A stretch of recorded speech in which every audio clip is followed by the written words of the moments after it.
बिस्मिल्लाहिर्रहमानिर्रहीम, अस्सलाम वालेकुम, वेरी गुड मॉर्निंग। मैं हूं माया खान और मैं हूं शाहज़ेब अहमद और हम दोनों आपकी खिदमत में हाजिर सब सवेरे पाकिस्तान की एक और फ्रेश एपिसोड के साथ। आप हमें बराह रास्त देख रहे हैं 92 न्यूज़ HD पर। आज जनाब 19 जुलाई 2022, आज का दिन आई एम श्योर आपकी जिंदगियों में बड़ा खास होगा। कोई एनिवर्सरी, कोई बर्थडे, कोई किस तरह का कोई और दिन मना रहा होगा, कोई अचीवमेंट मना रहा होगा। लेकिन ये जरूर याद रखें कि हर दिन आने वाला जो है हमें पिछले दिन का सबक और आने वाले दिनों के लिए हमें एहतियात जरूर सिखाता है। दैट्स आई बिलीव शाहज़ेब कि हमारे जो एक्सपीरियंसेस है लाइफ के, हम क्या देखते हैं, हम मुल्क के हालात देखते हैं, हम अपने पर्सनल हालात देखते हैं, हम अपने रिलेशनशिप्स के हालात देखते हैं, हम अपने जो है फ्यूचर को भी देखते हैं। लेकिन हम फ्यूचर के लिए हमेशा एंग्जाइटी का जरूर शिकार होते हैं, बिकॉज हम एंग्शियस होते हैं कि क्या होगा हमारे फ्यूचर में। लेकिन हमारी हमारी जिंदगी के एक्सपीरियंसेस है, हमने उससे क्या सीखा। हमें सीखना बहुत ज़रूरी है। हमारे जो एक्सपीरियंसेस हों उससे सीखेंगे तो हम आगे बढ़ेंगे। लेकिन हमारा मसला ही है कि हमारे यहाँ कोई सीख नहीं रहा है और हादसात में इजाफा इसी वजह से होता है क्योंकि माजी में हम देखते रहते हैं कि बहुत सारे वाकयात ऐसे होते हैं, बहुत सारे हादसात ऐसे होते हैं, लेकिन ना उससे इदारे कुछ सीखते हैं ना लोग कुछ सीखते हैं। और फिर वजह यही है कि वो हादसात फिर दोबारा नुमा होते हैं। कराची के इलाके का हम जिक्र कर रहे हैं। फेडरल बी एरिया की मूसा कॉलोनी में 5 मंजिला इमारत गिर गई और ये रिहायशी इमारत थी और अल्लाह का शुक्र है कि उस इमारत को खाली करा लिया गया था ऑलरेडी।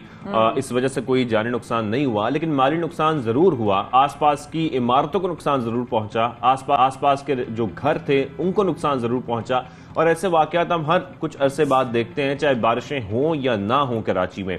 इसकी वजूहात क्या है कि इमारत चंद दिन तक आपकी बात कर, आपने वो वीडियो देखी जिसमें ये? बिल्कुल, वो वीडियो देखी और मैं वो वीडियो देख के जो हैरान था वो ये था कि वो 40 गज की इतनी छोटी जगह जहां पर 5 मंजिला इमारत खड़ी कर दी गई, इसको क्यों पहले नहीं देखा गया? क्या किसी की नजर से नहीं गुजरी? जितनी भी अथॉरिटीज हैं उनकी नजर से ही नहीं गुजरी। और फिर जब एक हादसा हो गया तो सब लोग वहां पहुंचते हैं और बताते हैं कि ये 40 गज पर इमारत कायम की गई थी जो कि गैर कानूनी है। गैर कानूनी के साथ साथ अगर वो झुकती ना, जिस तरह बताया जा रहा है कि वो एक साइड पर उसका जो है वो टिल्ट होना स्टार्ट हो गया था, जो वजह बनी उनकी इवैक्यूएशन की यानी खाली कराने की। लेकिन अगर वो टेढ़ी ना होती ना तो लोग अभी तक वहां रह रहे होते। शाहज़ेब, सोचने की बात यह, अगर वो टेढ़ी ना होती, अगर इशारे ना मिलते, अगर हिलती नहीं बिल्डिंग, आप चल रहे होते तो आपको जो है ना शेक ना फील हो रहा होता, तो लोग वहां रहते और अचानक से खुदा ना खास्ता मेरे मुंह में खाक वो सिचुएशन आती शाहज़ेब कि वो बिल्डिंग लोगों के होते हुए गिरती। तब क्या करते? तब हम मना रहे होते, गम मना रहे होते, हम पिट रहे होते, हम लोगों की अमवात को रो रहे होते, अल्लाह रहम करे, अल्लाह माफ करे।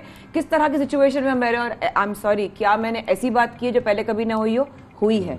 हम लोग खुद ऐसे इलाकों में गए हैं जहां पे ऐसी बिल्डिंग्स बनी हुई थी जो बिल्कुल गैर और मां यकीनी तौर पर अभी भी कराची में कई इमारतें, शहर की कई इमारतें मखदूश हालत में होंगी, बल्कि हैं जो कि खतरे की अलामत बनी हुई हैं, लेकिन वो किसी की नजर से नहीं गुजरेंगी जब तक कि कोई हादसा नहीं हो जाता, जब तक कि वो इमारतें गिर नहीं जाती। तो इसकी वजह क्या है? लेकिन सबसे पहले ये जो कराची के इलाके फेडरल एरिया की मूसा कॉलोनी में हुआ है, इस हवाले से हम अपडेट हासिल करेंगे। नुमाइंदा 92 न्यूज़ हैं फरीद आलम, उनसे उसके बाद इस पर तफसीली बात भी करेंगे। फरीद, अपडेट दीजिएगा, क्या इस सिचुएशन है?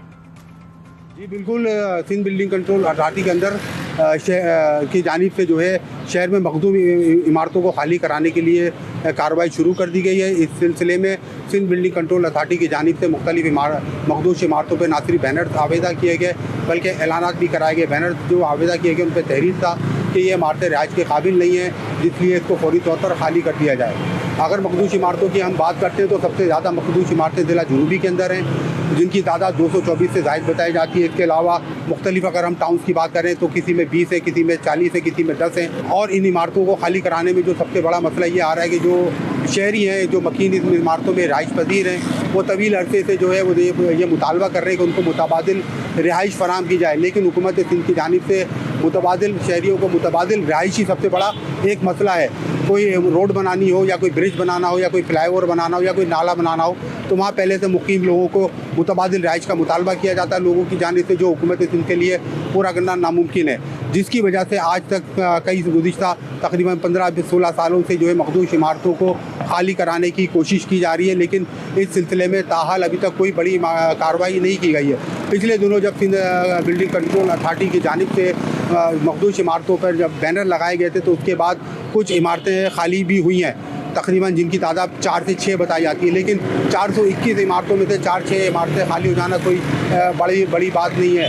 गुज़िश्ता 10 सालों के दौरान कुछ ऐसी तामीरात भी की गई हैं जो जिनके नक्शे पायस नहीं कराए गए, जिनमें तामीराती माहिरीन को शामिल नहीं किया गया, और उन कसीरुल मंजिला इमारतों को तामीर करने के बाद उसमें पोर्शन बना के शहरियों को फ़रोख्त कर दी गई। नाक़िस मटेरियल से ये बिल्डिंगें तैयार की गई हैं। अभी हुकूमत सिंध की जानिब से संजीदगी से इस मामले को देखा जा रहा है। 421 मखदूश इमारतें हैं जिनको खाली कराना हुकूमत सिंध के लिए एक बहुत बड़ा इम्तिहान है। शुक्रिया 92 न्यूज़ के हमारे नुमाइंदे फरीद आलम साहब, आपने आगाह किया। और जिस तरीके से शाहजेब में साथ साथ ये देख भी रहे थे जब आप रिपोर्ट हमसे शेयर कर रहे थे कि किस तरीके से एक बिल्डिंग दूसरी बिल्डिंग से जुड़ी हुई है विदाउट एनी गैप्स, क्या प्रिकॉशनरी मेजर्स होने चाहिए जब कंस्ट्रक्शन होती है।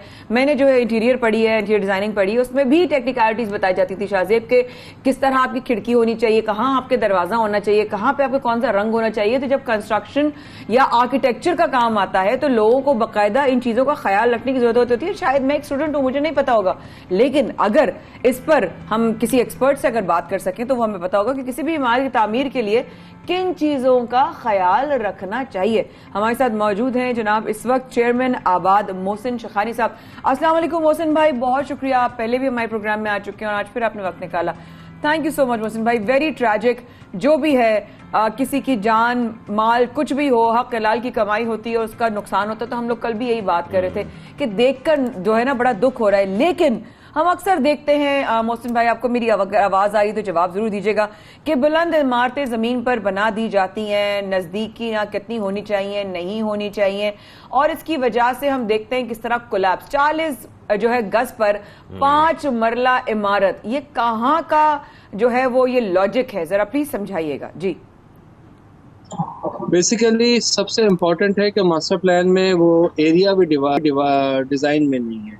नंबर 2 ये होता है कि ये जब छोटी बिल्डिंगें बनती हैं तो ये अप्रूवल होती नहीं है, बगैर अप्रूवल के बिल्डिंग्स बनती हैं। और जब ये बगैर अप्रूवल्स की होती है तो इनका ना कोई सॉइल टेस्ट होता है, ना उसकी फाउंडेशन का आपको पता चलता है। इसकी जो भी बिल्डिंग की जो स्ट्रेंथ होती है, नॉर्मली हम 12 टन 8 टन से लेके 16 टन तक पर स्क्वायर फीट इस्तेमाल करते हैं, जबकि इन बिल्डिंगों में 4 टन से कम सरिया लगता है, तो वो स्ट्रेंथ भी नहीं होती। और इसमें इसमें निकलने का रास्ता होता है इमरजेंसी, ना स्टेयरकेस के ऐसे वसाइल होते हैं। तो मैं समझता हूँ कि ये बिल्कुल भी डेंजरस है। अल्लाह ना करे अगर इसी तरह कोई भी हल्का सा भी हादसा हुआ या कोई ऐसा डिजास्टर आया कराची में, तो मैं समझता हूँ कि ऐसी हजारों बिल्डिंगें गिरेंगी और लाखों लोगों की जान रिस्क में होगी। मोहसिन साहब, आप इमरजेंसी एग्जिट की बात कर रहे हैं, इन इमारतों में तो हमें एग्जिट नजर नहीं आ रहा। इन इमारतों का ये हाल है कि इनके अंदर ना एंट्रेंस है ना एग्जिट है, इतनी छोटी जगह है।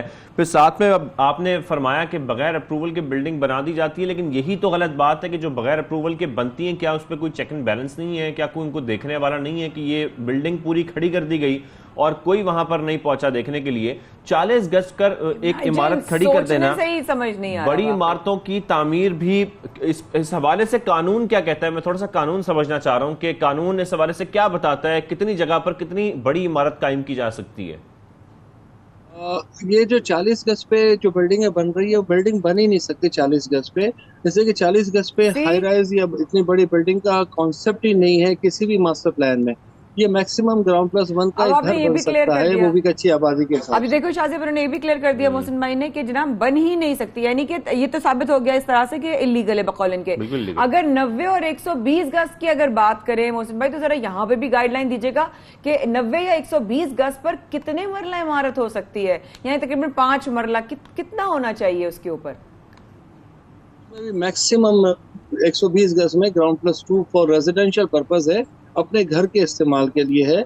और कम से कम 400 गज का प्लॉट होना चाहिए जिसपे आपका ग्राउंड प्लस 4 बिल्डिंग की जो अप्रूवल बिल्डिंग कंट्रोल देती है, या कोई छोटा प्लॉट भी कमर्शियल है, फिर वो डिपेंड करता है ग्राउंड प्लस 2 बनता है तो वो जो प्लानिंग में होता है। अदरवाइज मास्टर प्लान में 400 गज से कम का जो केडीए ने डिज़ाइन किया है या जो मास्टर प्लान में डिज़ाइन है, वो 400 गज के कमर्शियल प्लॉट है।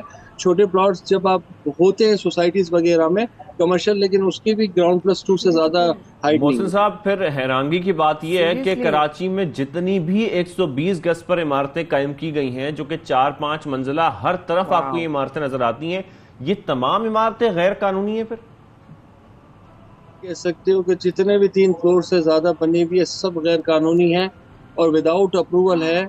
और हमारी गवर्नमेंट के मतलब बिल्डिंग कंट्रोल अथॉरिटीज और जितने भी इदारे हैं उनकी अमरेला में बन रही है, नहीं तो बन नहीं सकती। इतना खुलकर ये बात कह दी गई शाहजेब कि वो जो इस तरह की इमारतें बनी हुई हैं वो बिल्कुल गैर कानूनी है। इसका मतलब है जो गैर कानूनी इमारतें हैं वो उधर लोग रह भी रहे हैं, उनको सपोर्ट भी हासिल है। जाहिर है बगैर किसी सपोर्ट के तो नहीं वो बिल्डिंग्स पूरी बन सकती ना। यहाँ पे कल हम यही बात करते हैं कि रेती रखो बाहर तो गाड़ी आ जाती है।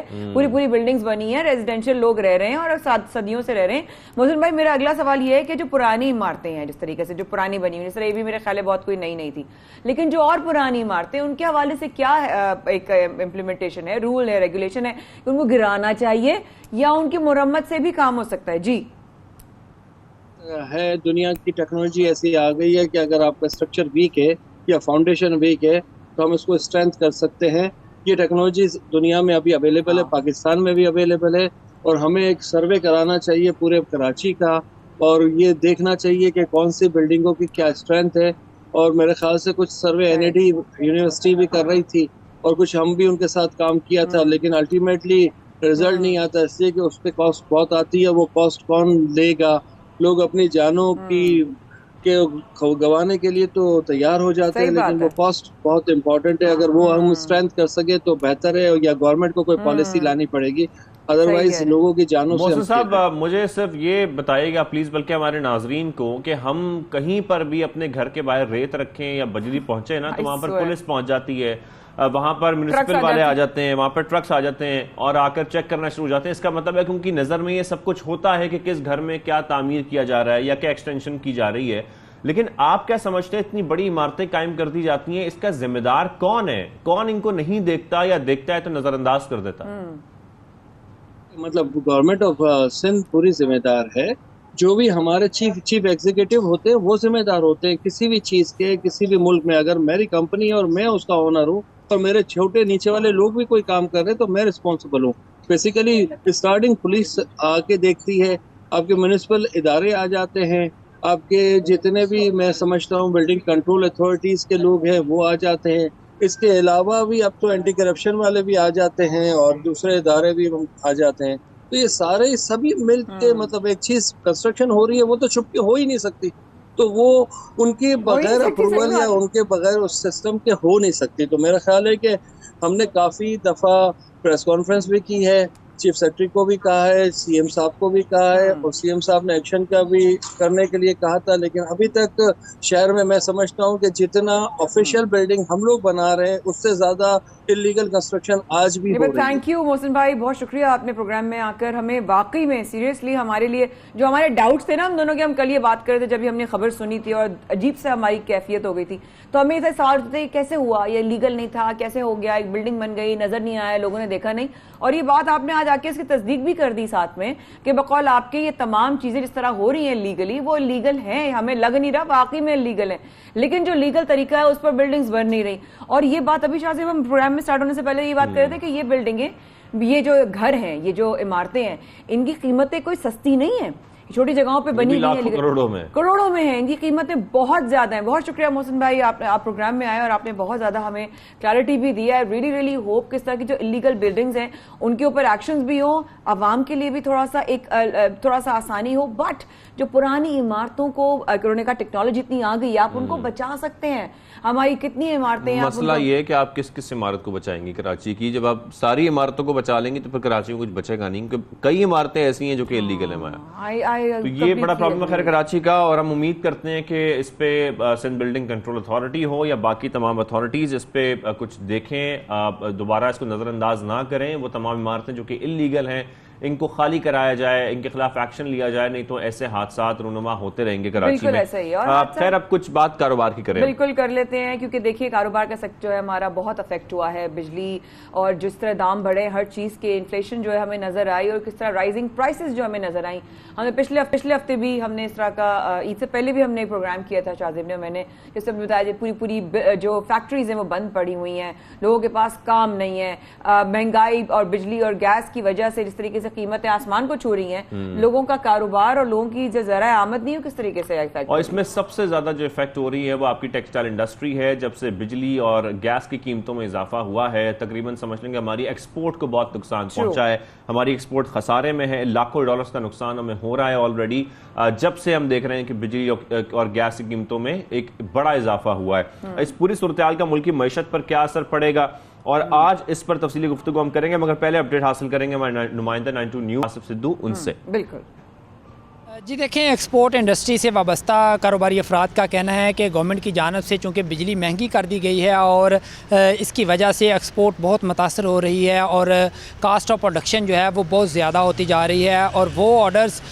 जो बैरून ममालिक से पाकिस्तान में दिए गए थे सनतकारों को, उनकी कास्ट ऑफ प्रोडक्शन बढ़ने की वजह से एक्सपोर्ट शदीद हद तक अब मुतासर हो गई है। सनतकारों का कहना है कि चूँकि जो बिजली के रेट हैं वो 38 से 40 रुपये तक फ़ी यूनिट चले गए हैं, और ये बहुत ज़्यादा प्राइस है और इसकी वजह से इंडस्ट्री तबाह होकर रह गई है, और जो लोकल इंडस्ट्री है वो भी इफ़ेक्ट हुई है। उसकी जानब से जो खाम माल सप्लाई किया जा रहा है एक्सपोर्ट की सनत को, वो जो चेन है, सप्लाई चेन, वो मुतासर होने की वजह से एक्सपोर्ट जो ऑर्डर्स हैं वो मुतासर हो रहे हैं। सनतकारों का कहना है कि जो गैर ज़रूरी टैक्सेस शामिल किए गए हैं बिजली के बिलों में, फ्यूल प्राइस एडजस्टमेंट और इसके अलावा जो दीगर टैक्सेस हैं उनकी वजह से कीमत बहुत ज़्यादा हो चुकी है, और इसके अलावा जो बिजली की लोड शेडिंग है ये भी जलती पर तेल का काम कर रही है कि एक तो बिजली बहुत ज़्यादा महंगी है, ऊपर से ज़रूरत के वक्त बिजली जब दस्तयाब नहीं होती तो उसकी वजह से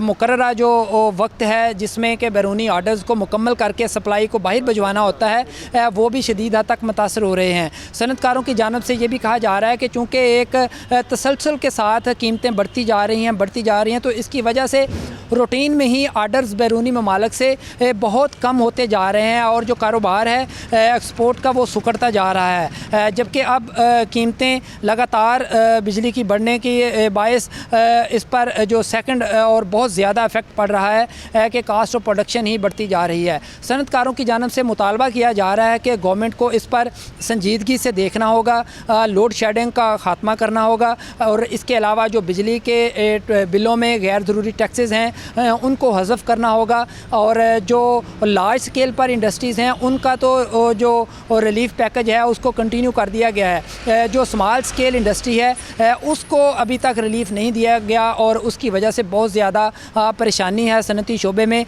उसको भी जो रिलीफ पैकेज है उसको कंटिन्यू करना पड़ेगा ताकि जो एक्सपोर्ट ऑर्डर्स हैं उनको बर वक्त मुकम्मल करके और उनकी कास्ट ऑफ प्रोडक्शन को कम करके बैरूनी ममालिक भिजवाया जा सके और सनत का पहिया रवा रहे। जी, इसी मामले पे हमें ज्वाइन किया है chairman Pakistan hosiery manufacturers and exporters association से काशिफ ज़िया साहब ने। बहुत शुक्रिया काशिफ साहब प्रोग्राम में वक्त निकालने के लिए। अस्सलाम वालेकुम, खुशामदीद भी कहते हैं, लेकिन बाकी में ये हमने तफसीली रिपोर्ट भी देखी। बहुत शुक्रिया हमारे जो रिपोर्टर हैं उन्होंने हमें बताया कि जिस तरीके से जो इंडस्ट्री शाज़िब अफेक्ट हो रही है, उनसे सवालात कर लेते हैं कि एक्चुअली ऑन ग्राउंड रियलिटीज़ क्या हैं, क्या चैलेंजेस है जो फेस कर रहे हैं, क्या आप लोगों की तरफ से जो है वो एक आप लोगों के मुतालबात हैं, और लॉन्गर टर्म में हमारे मजबूत सोल्यूशंस। और हमारी टेक्सटाइल इंडस्ट्री की तो रिकॉर्ड एक्सपोर्ट हुई थी और बहुत अच्छी हमारी एक्सपोर्ट चल रही थी टेक्सटाइल इंडस्ट्री की खास तौर पर, और बड़ी ज़रूरी है पाकिस्तान की टेक्सटाइल इंडस्ट्री।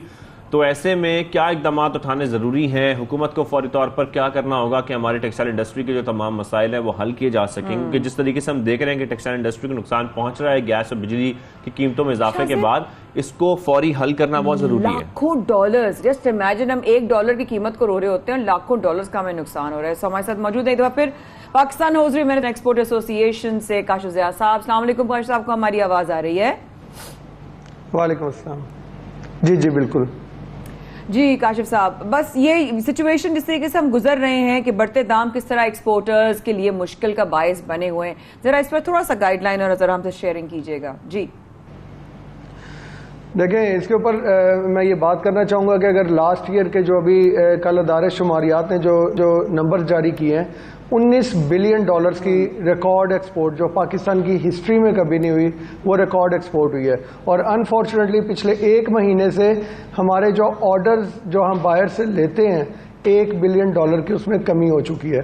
अब मैं बात करना ये चाहूँगा कि ये तसलसल जो एक्सपोर्ट में बढ़ता हुआ तसलसल था हर महीने का, वो जो बढ़ती हुई एक्सपोर्ट थी वो अब डिप का शिकार हो गया। और उसके पीछे रीजंस क्या हैं? उसके पीछे आपकी इन्फ्लेशन की रीज़न है, आपकी बिजली की प्राइस है, आपकी गैस की प्राइस है, उसके साथ आपकी पेट्रोल की प्राइस है। और जो सबसे बड़ी बात है कि पॉलिटिकल इंस्टेबिलिटी, जिसकी हम गवर्नमेंट से ऑलवेज हम लॉ एंड ऑर्डर की डिमांड करते थे कि उसकी स्टेबिलिटी चाहिए, अब उसके साथ साथ एक और फैक्टर शामिल हो गया कि पॉलिटिकल स्टेबिलिटी चाहिए। हम जो बिजनेस कम्युनिटी है इसकी कोई जमात नहीं है, ना कोई पॉलिटिकल एजेंडा होता है, हमारे अपनी कारोबार से गर्ज होती है। और इसके ऊपर जो अभी रिसेंटली आपको पता होगा कि गवर्नमेंट जब चेंज हुई है और सुपर टैक्स का इजाफा किया गया, ऑलरेडी ये टेक्सटाइल एक्सपोर्टर जो है 29% के टैक्स पे कर रहे हैं। बजाय टैक्स नेट को बढ़ाने के उन्होंने 10% का सुपर टैक्स हमारी ही इंडस्ट्री के ऊपर लगा दिया। अब जब बिजली की प्राइस ऊपर जाएगी, गैस की प्राइस ऊपर जाएगी, सुपर टैक्स लग जाएगा, पेट्रोल की प्राइस है, उसके साथ साथ लोड शेडिंग है। और लोड शेडिंग के साथ जब लोड शेडिंग होती है तो हमें ऑल्टरनेट फ्यूल्स के ऊपर जाना पड़ता है, जिसके ऊपर डीजल के ऊपर हमें जनरेटर चलाने पड़ते हैं, और डीजल की प्राइस ऑलरेडी आपके सामने है। अब ये ग्लोबल सिचुएशन भी है, पाकिस्तान के अपने हालात भी खराब है, और जब इन सारी चीजों को क्यूमुलेट किया जाए ये ग्लोबल सिचुएशन भी है और पाकिस्तान के अपने हालात भी थोड़े खराब हो गए। इन मामलात में हम देख रहे हैं कि जैसे कीमतों में इजाफा हो रहा है, हमारी इकोनॉमी काफी खराब हो गई। लेकिन इस सारे मामले में आप थोड़ा सा हमें फैक्ट्स एंड फिगर्स शेयर कर सकते हैं कि पिछले 3 माह की अगर हम बात करें तो उसमें कितना नुकसान पहुंचा है एक्सपोर्टर्स को, खासतौर में टेक्सटाइल इंडस्ट्री में? अप्रैल मई जून तक मैंने आपको अभी रिसेंटली बताया कि हमारा जो ऑर्डर्स होते हैं वो फौरी तौर पे डिप नहीं करते। It takes like 60 to 90 days. जो भी नंबर्स हैं वो 60 to 90 डेज के इफेक्ट के ऊपर आते हैं। जो लास्ट मंथ के जो नंबर आए हैं, $1 बिलियन की एक्सपोर्ट जो है वो ऑर्डर्स कम हो चुके हैं। अब IMF के पास हम जा रहे हैं, हमें 1, 2, 3 बिलियन डॉलर के लिए हम वहां पे जा रहे हैं। अगर आप टेक्सटाइल इंडस्ट्री को इतना सपोर्ट करें कि $1 बिलियन के ऑर्डर अगर 1 महीने में कम हुए हैं, तो आपने कितनी देर से IMF के साथ निगोशिएशन कर लें चंद बिलियन डॉलर्स के लिए। हमने गवर्नमेंट को यह बोला कि अगर आप हमारी सेक्टर को सपोर्ट करें, टेक्सटाइल सेक्टर को पूरी सपोर्ट दें, हम आपको IMF से छुटकारा दिलवा सकते हैं। हमारी टोटल एक्सपोर्ट्स $31 बिलियन पे गई हैं और पाकिस्तान चंद बिलियन डॉलर IMF से ले रहा है। और अगर $31 बिलियन है, हमारा टारगेट ये था कि हम 40 से 45 बिलियन डॉलर पे जा 40 से 45 बिलियन डॉलर का जो टारगेट था, ये जस्ट गवर्नमेंट चेंज होने की वजह से, पॉलिटिकल इंस्टेबिलिटी की वजह से $31 बिलियन पे आया। तो और अभी भी कुछ नहीं गुजरा, अभी भी गवर्नमेंट क्या रिस्पॉन्स मिला? मिफ्ता इस्माइल से हमारी बात हुई थी, उन्होंने हमें ये बोला कि पॉजिटिव रिस्पांस है, लेकिन गवर्नमेंट का सिनेरियो जो है उनको अपनी समझ नहीं आ रही, उन्होंने हमें क्या चीजें देनी है। अभी भी हमारी डिमांड्स जो है वो गवर्नमेंट के सामने के अभी तक उन्होंने 30 जून को बिजली और पेट्रोल, बिजली और गैस की प्राइसेस रिवाइज करें। थोड़ा लिस्ट आउट करते हैं कि मुतालबात क्या है। हमारे बिजली मुतालबात ये है कि बिजली और गैस की जो प्राइस है वो 9 सेंट पे बिजली थी और 6.5 सेंट पे गैस की प्राइस थी। हमारा गवर्नमेंट से ये मुतालबा है कि हमें लेवल प्लेइंग फील्ड दी जाए। जो इंडिया और बांग्लादेश में इस टाइम पे गैस की प्राइसेस है, नो डाउट गैस और बिजली की प्राइसेस बढ़ी है, लेकिन आप हमें वो प्राइसेस दें जो कि बांग्लादेश में, जो इंडिया में, ताकि अगर हम ऑर्डर्स लेने के लिए जाते हैं अपने बायर्स के पास तो हमें लेवल प्लेइंग फील्ड मिले, हमारे प्राइसेस जो है वो आउट ऑफ द सर्कल ना हो। और गवर्नमेंट से ये हमारी जायज डिमांड है।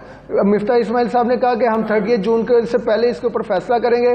30 जून कब की गुजर गई और अभी तक हमें एम्बिग्विटी का शिकार है कि हमें आने वाले महीनों में हमारे जो बिल्स आएंगे उसमें बिजली और गैस की क्या प्राइसेस होंगी, हम किस रेट के ऊपर कैलकुलेट करके अपने ऑर्डर अपने सिक्योर करेंगे, ये सब एम्बिग्विटी का शिकार है। और इसकी वजह से इस टाइम पे हमारी टेक्सटाइल इंडस्ट्री में कराची में भी लोगों ने लेबर को फारिग करना शुरू कर दिया है, फैसलाबाद के अंदर भी फारिग करना शुरू कर दिया है। क्यों?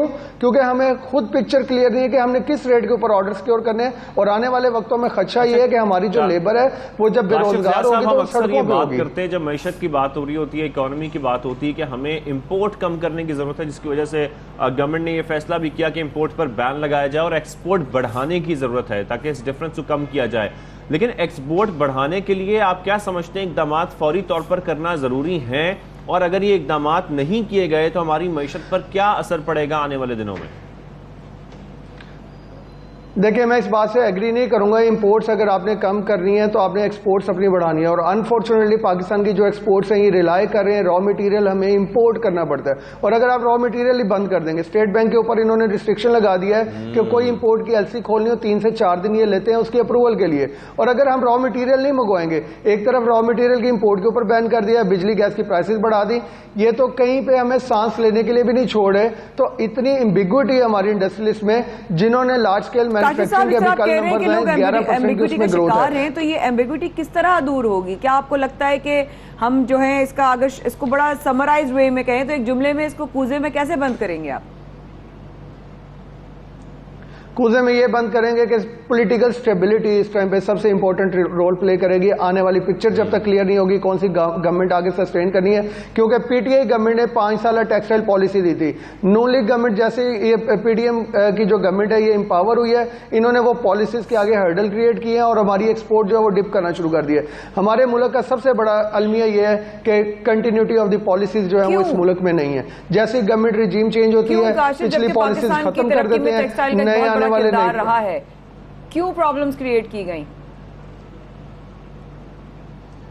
प्रॉब्लम्स तो इसीलिए क्रिएट की गई क्योंकि वो पीटीआई की पॉलिसी थी, जबकि हमें इन पॉलिटिकल आंसर से हट के फैसले कर रहे हैं अपनी एक्सपोर्ट्स के लिए। जो आपको 31 बिलियन डॉलर की एक्सपोर्ट हुई है, ये रिकॉर्ड पाकिस्तान की हिस्ट्री में कभी नहीं हुई। तो अगर ये एक्सपोर्ट हुई है इसके पीछे टेक्सटाइल पॉलिसी थी, और वो टेक्सटाइल पॉलिसी की कंटिन्यूटी अगर हमें रिफंड्स टाइम पे नहीं देंगे, अगर बिजली और गैस की प्राइसें मुतवाज़न नहीं रखेंगे, अगर हमें साजगार माहौल पाकिस्तान में नहीं मिलेंगे पॉलिटिकल स्टेबिलिटी के, तो हम किस तरह अपनी एक्सपोर्ट बढ़ाएंगे। और बांग्लादेश की एक्सपोर्ट जो है वो 52 बिलियन डॉलर पे गई है। हम बहुत ज्यादा दूर नहीं है। जरूरी है क्योंकि पीटीआई ने आपको 5 साल का प्लान दिया था टेक्सटाइल इंडस्ट्री के लिए, लेकिन अब आपको जो नई हुकूमत है, क्योंकि ये खुद अभी 1 साल के लिए जारी बात है, उसके बाद आम इंतखाबात होने, तो अब तक आप लोगों के पास कोई पॉलिसी नहीं आ पा रही, कोई प्लान नहीं आ पा रहा, जिसकी वजह से टेक्सटाइल इंडस्ट्री मुतासर हो रही है। तो हम 1 साल तक इस लर्ट से नहीं निकलने वाले क्या, या maybe more than that? जी बिल्कुल, जो हमें सिचुएशन नजर आ रही है, मैंने आपको बोला इस टाइम पे फैक्ट्रीज के अंदर से ऑलमोस्ट 30% उन्होंने लेबर ऑर्डर कम होने की वजह से फारिग कर चुके हैं। और अभी तक आने वाले वक्तों में जैसे जैसे ये ऑर्डर्स कम होंगे, अगर ये सिचुएशन ठीक नहीं होती है, तो मैं ये कह रहा हूं हम लोगों को जब रोजगार नहीं दे सकेंगे, लोग क्या करेंगे? लोग सड़कों पे होंगे। तो हमें ये इस चीज को लाजमी तौर पे देखना है, हमें इस चीज को देखना है कि हमारा मुल्क किस तरफ जा रहा है, और हमारी बैकबोन ऑफ द कंट्री जो है वो इस टाइम पे हमारी टेक्सटाइल एक्सपोर्ट्स हैं, और हमें हर हाल में उसको सपोर्ट करना है। हमारे पास there is no other way out. Pakistan priority होना चाहिए ना, अपने अपने पर्सनल एजेंडा नहीं। बहुत शुक्रिया, आप हमारे साथ मौजूद थे इस वक्त chairman Pakistan hosiery manufacturers and export association से। कर साहब, आपने वक्त निकाला, थैंक यू सो मच। बड़ा क्लियरली आपने हमें बता दिया कि पॉलिटिकल सिनेरियो की वजह से लोग इस वक्त टेक्सटाइल इंडस्ट्री के एम्बिग्विटी का शिकार हैं। बड़ी अफसोसनाक बात है। I am actually very disappointed कि पाकिस्तान हमारी प्रायोरिटी नहीं, पाकिस्तान की मायशत हमारे साथ प्रायोरिटी नहीं है। अपने अपने पर्सनल एजेंडा और अपने अपने पर्सनल हमारे प्लान्स हैं वो जो है हम पढ़ सकते हैं। वक्फे के बाद रहेगा हमारे साथ, विल बी राइट बैक जी।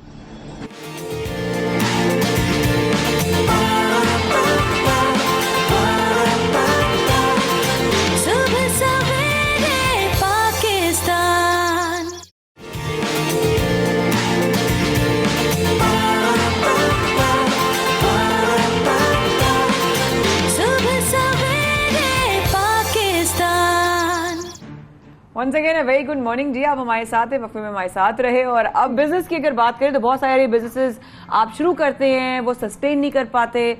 मैंने जितना ई कॉमर्स में 5 साल सीखा, पढ़ा, ट्रेनिंग हासिल की, उसमें तक every business takes 3 to 5 years कि वो अपनी स्टेबिलिटी बनाए, मगर उसका इनफ्लो आउटफ्लो, उसका बिजनेस प्लान, उसका फाइनेंशियल बड़ा क्लियर होना चाहिए कि आपकी लिक्विडिटी है उसमें कि नहीं है, उसको जो है सस्टेन करने के चांसेस हैं कि नहीं है, कितने अरसे में आपको वो फायदा देना चाहिए कि नहीं देना चाहिए। लेकिन फिर भी पाकिस्तान में फायदा होने के बावजूद, लेकिन क्या वजह है कि पाकिस्तान में सस्टेन नहीं कर पा रहे मुख्तलिफ स्टार्टअप्स? और पाकिस्तान का शुमार उन ममालिक में होता है जहां पर स्टार्टअप्स का रुझान बहुत बढ़ता जा रहा है, लेकिन हम देख रहे हैं कि बहुत सारे स्टार्टअप्स होते हैं, उसके बाद वो फ्लॉप हो जाते हैं, उनकी प्लानिंग ठीक नहीं है। हम खुश होते हैं ना, शादी जब हो रहा था हमारे डिस्कस करते, एक दफा शादिर भी मुझे बताया कुछ स्टार्टअप बिजनेस से नए कि वो देखा है आपने, बड़ा अच्छी सर्विस है, बड़ी अच्छा उनका जो है पैकेजिंग है, बड़ा उन्होंने अच्छा मार्केट किया है और वो अच्छी जो है सर्विस प्रोवाइड भी कर रहे हैं, लेकिन उसके बावजूद भी सस्टेन नहीं कर रहे। मेरे ख्याल में कुछ एग्जांपल्स हम बताते हैं। अभी करीम की जो फूड डिलीवरी सर्विस है उन्होंने वो बंद कर दी, फिर सियोल की जो हम देख रहे थे मुख्तलिफ शहरों में सर्विस है वो बंद की गई, एयरलिफ्ट की अगर बात करें तो हम देखते हैं उन्होंने भी कुछ जो हिस्सा है अपनी सर्विस का मुअत्तल कर दिया। फिर वावा कार जो कि पाकिस्तान का एक बहुत बड़ा प्लेटफॉर्म जिसमें इन्वेस्टमेंट बहुत बड़ी की गई, लेकिन उसके बाद सर्विस को ही मुस्तकिल तौर पर बंद कर दिया गया। तो ये क्या वजूहात हैं? माहिरीन क्या कहते हैं कि प्लानिंग का फुकदान है या इसके साथ साथ गलत अंदाजे हैं, कीमतों का गलत तयन है? इनकी वजूहात क्या है कि स्टार्टअप्स होते हैं और उसके बाद वो फ्लॉप हो जाते हैं या फिर उनको उसमें चेंजिंग्स करनी पड़ती है उन आइडियाज में? ROI बहुत जरूरी चीज है जो आपको बिजनेस में बड़ी जरूरी इस वक्त चाहिए होती है, लेकिन क्या वो ROI है, यानी कि रिटर्न ऑन एफर्ट्स है? ये एफर्ट्स तो सब लगा रहे होते हैं लेकिन उसके बावजूद लोगों को रिटर्न ऑन इन्वेस्टमेंट्स नहीं मिलती। हमारे साथ मौजूद हैं सैयद असफर हुसैन साहब जो कि एक लंबे अरसे से जो है वो इंक्यूबेशन से वाबस्ता है, if I am not wrong. बिल्कुल बिल्कुल, हम उनका तारुफ कराते हैं, उनसे मुलाकात भी करते हैं, उनसे जानने की कोशिश करते हैं कि क्या वजूहात है। सैयद असफर हुसैन साहब, अस्सलाम वालेकुम, कैसे हैं आप? खैरियत से? थैंक यू कैसे हैं आप? ठीक है, थैंक यू सो मच, आपने टाइम निकाला। शाजीपुर में डिस्कस कर रहे थे, आप साथ ही थे, तो क्या आप कहना चाहेंगे हमारे इन सवालात की हवाले से? हाँ, तो बिल्कुल आपने सही कहा, फेलियर्स का कहा, लेकिन अगर इसको हमें ग्लोबल देखना चाहिए। पहले तो ये कि जो स्टार्टअप्स हैं वो बहुत नया फिनोमेना है पाकिस्तान के लिए। स्टार्टअप और एक आम बिजनेस में क्या फ़र्क होता है? स्टार्टअप ज़्यादातर technology based, technology enabled, technology driven businesses होते हैं। नए बिजनेस जो तेज़ी से ग्रो करे टेक्नोलॉजी की मदद से। तो हमें ये जानना चाहिए कि स्टार्टअप्स वो हैं, और ये जितनी सारे आपने नाम लिए सब वो मिसालें हैं जो टेक्नोलॉजी को इस्तेमाल करते हुए ग्रो करते हैं। अच्छा, इंटरनेशनली देखें जिसमें सबसे बड़ा हब स्टार्टअप्स का जो है सिलिकॉन वैली है यूएस में, और अगर आप वहां पे भी देखें ना तो कहीं आता है 80% फेलियर, कहीं आता है 90% फेलियर, सम से कि 95% फेलियर है। तो फेलियर जो है ना, फेलियर होना बहुत नॉर्मल है स्टार्टअप्स के लिए, क्योंकि उनकी ग्रोथ बहुत तेजी से होती है। उसमें बहुत अवामिल होते हैं कि जिसकी वजह से वो पैसों को बहुत ज्यादा लगाया जाता है, इन्वेस्ट किया जाता है, बर्न किया जाता है, ताकि नहीं होता फिर जी, मतलब यू नीड, आपको ग्रोथ चाहिए होती है बढ़ने के लिए। तो हाई ग्रोथ जब होती है तो रिस्क भी होता है। ये बेसिक इन्वेस्टमेंट का भी रूल है कि ग्रेटर रिस्क ग्रेटर। जी, तो इसीलिए स्टार्टअप जो हैं, जो आपने बताया, जाहिर है वो कुछ बंद हो रहे हैं, कुछ फेलियर हो रहा है, लेकिन अगर आप ओवरऑल पिक्चर देखें पाकिस्तान की, और मैं पिछले 5-6 साल में देखूं, खास तौर पे पिछले 2 सालों में जिस तरह से इन्वेस्टमेंट $300 मिलियन से ऊपर आई है, और ये 2 साल में बहुत तेज़ी से आई है, जिस तरह से स्टार्टअप्स फॉर्मेशन हुई हैं, टेक्नोलॉजी कंपनीज खुद पाकिस्तानी बना रहे हैं, 500 से 600 तो सिर्फ नेशनल इंक्यूबेशन सेंटर के 5 जो मुख्तलिफ शहरों में प्रोग्राम्स हैं उनके पास स्टार्टअप्स हैं। तो बहुत ज़्यादा ग्रोथ भी हो रही है। आप सही कह रहे हैं, जाहिर है जो बड़े नाम हैं कुछ वो उनको कुछ नुकसान हुआ है, और जैसे वावा कार्स वगैरह हैं वो तो वैसे भी बाहर, पाकिस्तान से बाहर की। अच्छा, जैसे आप बता रहे हैं कि 80% चांसेस होते हैं, बहुत सारी कंपनीज फेल हो जाती हैं, लेकिन आप समझने से बहुत बड़ा फैक्टर ये होता है कि आपकी प्लानिंग कैसी है, आप लॉन्ग टर्म प्लानिंग कैसी कर रहे हैं, उसमें इन्वेस्टमेंट जो कर रहे हैं उसमें आप समझते हैं कि जो प्राइसेस रखी जा रही हैं, फर्ज करें कुछ सर्विस भी है तो उसका तयन ठीक तरीके से किया जा रहा है, नहीं किया जा रहा, और ये प्लानिंग में भी कहीं फॉल्ट हो सकता है, इसकी वजह से आपका जो ओवरऑल स्टार्टअप है वो फ्लॉप हो जाए। जी बिल्कुल। देखें, एक चीज़ तो हमें सोचनी चाहिए, और ये कस्टमर, खासतौर पर कंज्यूमर, आम शहरी जो इस्तेमाल कर रहा है ये मुख्तलिफ सर्विसेज, अगर एक मेरी सर्विस की मार्केट फैक्टर्स की वजह से प्राइस को मैं बहुत ज़्यादा डिस्काउंट पे बेच रहा हूँ, मैं एक कंपनी के तौर पे, तो जाहिर है मैं घाटे में कितनी देर बेचता रहूँगा अपने सिर्फ कस्टमर बढ़ाने के लिए। यही इन स्टार्टअप्स के साथ हुआ कि इन्होंने इतना ज़्यादा डिस्काउंट दिया, जिसमें आपने लफ्ज़ इस्तेमाल किया प्लानिंग का, कि आप ज़्यादा कस्टमर लेने के लिए मुख्तलिफ तरह से डिस्काउंट्स और दूसरी तरीके से कस्टमर्स को ला रहे होते हैं। इस वजह से आपकी बहुत ज़्यादा उन पर प्रेशर आ जाता है कंपनीज पे। बहुत दफ़ा हायरिंग के भी इश्यूज होते हैं, आप बहुत ज़्यादा मार्केट से इस तरह के लोग ला रहे होते हैं जिनको आप ज़्यादा पैसे दे रहे होते हैं, वो भी आप पे। तो ये सब कैश फ्लो मैनेजमेंट का और फाइनेंशियल मैनेजमेंट इसमें बहुत ज़्यादा आती है, क्योंकि इनको बहुत ज़्यादा इन्वेस्टमेंट भी मिली है, जैसे आप लोगों ने जिक्र किया था। अच्छा असफर साहब, एक चीज़ और भी मेरी लर्निंग भी रही है, और लकीली एक सवाल भी ऑब्वियसली इस हवाले से है, जो हमें चैलेंज आता था ना शाह, जब मैं शेयर कर रही थी आपसे कि हम ई-कॉमर्स में थे, तो ये ज़रूर आता था असफर साहब, ओपन माइंडेडनेस की बहुत कमी लगती थी, कि जैसे कि ना people were not open to technology, to new ventures. वो कहते हैं पुराना ही बिजनेस हो या physical business, which physical business are dying globally, right? Technology से बिजनेस बड़ा ग्रो हो रहा है, लेकिन लोग ओपन माइंडेड नहीं हो रहे, वो क्या वजह है? ये बहुत अच्छा सवाल है। इसके लिए तो हमारे सिर्फ लोगों को नहीं, एक आम कस्टमर को नहीं, जो बड़े बिजनेसेस हैं उनको भी डिजिटल होना चाहिए। जो हम लफ्ज इस्तेमाल करते हैं अक्सर, वो एक बज़वर्ड भी है, डिजिटल ट्रांसफॉर्मेशन, कि आपकी कंपनीज जो हैं वो खुद कितनी डिजिटल हैं, हमारा आम इस्तेमाल कितना डिजिटल है। इसी वजह से जो पाकिस्तान में ऐप बेस्ड बिजनेसेस है, यानी कि आपने मोबाइल ऐप डाउनलोड की और उसके कस्टमर्स बने, ये आपको कम दिखेगी तादाद। ज़्यादातर बैंकिंग ऐप्स होंगी या कुछ ई कॉमर्स ऐप्स होंगी, लेकिन जैसे दुनिया भर में तो फिटनेस के लिए से लेके पता नहीं कितनी ऐप्स लोग यूज करते हैं, सब कुछ है। लेकिन इसका मतलब अफसर साहब अपनी बात में जरा इजाफा कीजिएगा, इसका मतलब ये है कि वो यूज तो करते हैं टेक्नोलॉजी, लेकिन उनको फिजिकल दुकान से ज्यादा समझ में आता है, जिसका जो है वो कैश फ्लो इतना, जिसका आउटफ्लो है वो कंट्रोल से बाहर है। आपका बिके ना बिके आपको बिल देना है, आपका बिके ना बिके आपको लोगों को तनख्वाह देनी है, आपका बिके ना बिके आपने जो है उसका वहां का किराया देना है। लोगों को ये समझ नहीं आता कि आपका आउटफ्लो डिजिटल दुनिया में जाके आपके जो खर्चे हैं वो कंट्रोल में आ जाते। तो ये बहुत अच्छा पॉइंट है। Thank you. इसकी वजह से लोगों को ये समझना चाहिए कि ये मेजर ओवरहेड्स आपके, और अब तो लिस्टिंग इतनी आसान हो रही है, ग्लोबल प्लेटफॉर्म्स पाकिस्तान में लोग काम भी कर रहे हैं उन सारे ग्लोबल ई कॉमर्स प्लेटफॉर्म्स के साथ, कितने सारी आपकी कॉस्ट भी बचती है और आपका फेल होने का रिस्क भी कम होता है ना, आपका रिस्क भी मिटिगेट हो रहा है। लेकिन सबसे इसमें एक फैक्टर है, देखिए ये बनते हैं इकोसिस्टम से, जब आपकी पूरी हर तरफ से तैयार हो हम डिजिटल इनेबल करने के लिए, क्या हमारी बैंकिंग को भी बेहतर होना है, हमारी बैंकिंग अच्छी खासी डिजिटल है, लेकिन उसको भी बेहतर होना है, हमारे इदारों को मुख्तलिफ जो अच्छा, इसी से मैं एक पॉइंट मेरे ज़हन में है कि हमारे यहाँ पेमेंट मेथड्स के बहुत प्रॉब्लम है, पेमेंट के बहुत ज़्यादा इश्यूज हैं, हमारे यहाँ फ्रॉड के बहुत ज़्यादा इश्यूज हैं, ऑनलाइन सर्विसेज में हम ये रिस्क नहीं लेते, हमें ये टेंशन होती है। बड़ी छोटी सी एग्जांपल है, आप कोई कपड़े भी ऑर्डर करें तो जो दिखाई दे रहा होता है उसमें हकीकत में बड़ा फर्क होता है। तो आप समझते हैं इस फ्रॉड की वजह से भी लोग रिलाई नहीं करते या लोग वो अवेल नहीं करते जो फैसिलिटीज ऑलरेडी अवेलेबल होती है, उससे वो फ्लॉप हो जाता है? देखिए मल्टीपल, एक तो ये रीजन है कि लोगों को जो कमिट किया जाता है उस पर ट्रस्ट के इश्यूज, साइबर सिक्योरिटी एक फैक्टर है कि अगर मैं अपने बैंकिंग डिटेल्स दूंगा उसमें हैक होने का दूसरे और गलत यूज के चांसेस हैं। और तीसरी चीज ये है कि शायद इतनी अभी भी वही जो आपने पहले बात की, यूज टू नहीं हुए, हमें आदत है दुकान, कंफर्ट जोन से नहीं निकले ना, कंफर्ट जोन की भी बात है, लेकिन ये विद टाइम चेंज हो रहा है। आज भी हमारा जो रिटेल सेगमेंट है उसमें बहुत ही कम अभी भी digital e commerce side one of the lowest in the region है, जहाँ 15, 20, 25% रिटेल बिजनेसेस का ई कॉमर्स की तरफ जा रहा है। वहाँ पाकिस्तान के अभी नंबर्स अभी भी कम है, लेकिन बढ़ रहे हैं। आज आप देखें तो छोटे टाउन्स में भी सेकंड टीयर सिटीज जो हैं पाकिस्तान की, उनमें भी इस्तेमाल हो रहा है। तो वो वक्त के साथ साथ चेंज होगा। एक चीज मैं कहूँगा, क्योंकि आप मेन स्ट्रीम मीडिया है और चीजें लोगों को बताना चाहिए, फेलियर को हम एम्ब्रेस करें। क्या बात की है, वाह वाह वाह, जबरदस्त बात की है आपने, सीरियसली फेलियर को एम्ब्रेस करें। आपने वाकई में ऐसी बात की है कि जब तक आप आप फेल का जो है मजा नहीं लेंगे, आपको सक्सेस का लुत्फ नहीं आएगा और ना उसकी आदत होगी। But thank you so much, आपने ये बहुत इंपॉर्टेंट, और शाहजहांपुर में अक्सर जो है हम पूरी ग्रुप में बैठे होते हैं तो हम ना नई अपॉर्चुनिटीज का, डिजिटल बिजनेसेस का, ई कॉमर्स प्लेटफॉर्म्स की जरूर बात कर रहे होते हैं। तो आई थिंक इस तरह के सेशंस होते रहने चाहिए और आप फिर आइएगा हमारे प्रोग्राम में। Thank you so much Asfar Hussain साहब, थैंक यू वेरी मच, आपने हमें ज्वाइन किया और इस टॉपिक पर डिस्कशन भी हुई, सेशन अच्छा हुआ। हमें एटलीस्ट समझ आ रही है कि हमारे यहाँ स्टार्टअप फ्लॉप होने की वजूहात क्या है। अब हमने गुज़िश्ता रोज मुलाकात की एक खातून से, और उन खातून से मुलाकात करके हमें बहुत सारी बातें पता लगी जो कि पाकिस्तान आई हैं सिर्फ अपना घर देखने के लिए। तो आपकी मुलाकात करवाते हैं। पाकिस्तान से मोहब्बत इसलिए बहुत सारे लोगों की है क्योंकि जाहिर है हम यहाँ पर बड़े हो गए, यहाँ पैदा हो गए।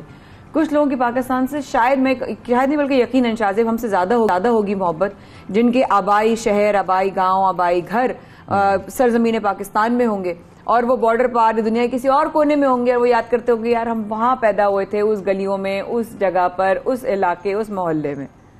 अच्छा, दुनिया में कहीं भी हो, लेकिन जो बिल्कुल बॉर्डर के आसपास लोग हैं ना हमारे, जब पाकिस्तान और भारत अलग हुए तो वो फैमिलीज बहुत ज्यादा इसलिए याद करती हैं क्योंकि उनका घर रहा है, बाई इलाका रहा है, बाई घर रहा है, और वो चाहते हैं कि किसी भी तरीके से अपने घर को विजिट कर सकें, वहां आकर देख सकें। वो एक नॉस्टैल्जिया फील भी होता है, फिर कुछ यादें ताज़ा भी करना चाह रहे होते हैं लोग। 1947 में बहुत से लोग अपनी जायदादें, अपने घर, अपना सब कुछ, कोई छोड़ के वहां से यहाँ, कोई छोड़ के यहाँ से वहां गया, और जब उस 1947 के बाद जब कभी आने का मौका बना तो कभी हालात ने साथ नहीं दिया तो कभी वाकयात ने साथ नहीं दिया। तो वो वाली बात है कि 92 साल की खातून जो कि भारत में रहती थी, अपने आबाई शहर, आबाई जगह, आबाई घर को देखना, जिनका ताल्लुक पिंडी से था उस जमाने में, हिंदुस्तान पाकिस्तान बनने से पहले, तो उस वक्त जो है उन्होंने छोड़ा और बड़े सालों तक शायद वो ट्राई करती नहीं आने का, उन्होंने कोशिश की तो कभी उनको वीज़ा नहीं मिला, कभी उनको बड़ी जो है वो अफसोस भी रहा उनको। लेकिन हाल ही में हिना रब्बानी खर ने जो है बड़ा किरदार अदा किया, वज़ीर ख़ारजा बिलावल भुट्टो ज़रदारी साहब ने बड़ा किरदार अदा किया, और पाकिस्तान हाई कमिश्नर ने ये कोशिश की कि उनको खैर सगाली के तौर पर जो भारतीय बुजुर्ग खातून है उनको 3 माह का वीजा जारी किया है ताकि वो अपना आबाई घर आ सके जो कि रावलपिंडी में है।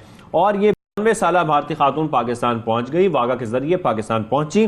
भारतीय बुजुर्ग खातून जो है उनका खानदान रावलपिंडी में रहता था, 1947 में उनका खानदान पाकिस्तान से इंडिया चला गया था और वो चाह रही थी कि वो पाकिस्तान अपना घर विजिट करे, जो कि फाइनली हो गया। आपको पता है कि वो कितने साल की थी जब वो गई थी? 15 साल की थी। तो उनको काफी सारी चीजें याद भी होंगी, बहुत छोटे थे ना, बहुत सारी चीजें उनको याद नहीं रहती, लेकिन इनको तो बहुत सारी चीजें हो सकता है याद भी हो। एंड लकीली माशाल्लाह अब इस वक्त वो, इनका नाम है रीना छबर और ये हमारे साथ इस वक्त मौजूद है हमारे लाहौर स्टूडियोज में। पाकिस्तानी इमरान विलियम भी इनके साथ इस वक्त मौजूद है लाहौर स्टूडियोज में। ये पूरा एक ग्रुप है जो इस वक्त इनको सपोर्ट भी कर रहा है, इनको गाइड भी कर रहा है, इनको पूरे पाकिस्तान की सैर भी करा रहा है। और जब भी पाकिस्तान की कोई सैर करने वाली बात होती है तो हम वैसे ही खुश हो जाते हैं और कोई अपने घर लौट कर आए, अपनी पुरानी यादें। सुना है कि जब वो वाघा बॉर्डर क्रॉस कर रही थी तो उनकी आंखों में आंसू थे, वो खुशी के आंसू होंगे, वो एक लॉन्गिंग के आंसू होंगे, वो एक ऐसे मिस करने के आंसू होंगे कि मुझे अपनी ज़मीन, अपना घर, अपनी जगह जो है वो देखने को नसीब हुई। सो इनको खुशामदीद कहते हैं। रीना साहिबा से बात करते हैं। बिल्कुल करते हैं रीना जी। रीना साहिबा खुशामदीद कहेंगे आपको सबसे पहले पाकिस्तान में और पाकिस्तान में भी, और बहुत अच्छा लग रहा है आपसे बात करके। आप अपनी खुशी के बारे में बताइएगा, आपको पाकिस्तान आकर कैसा लगा?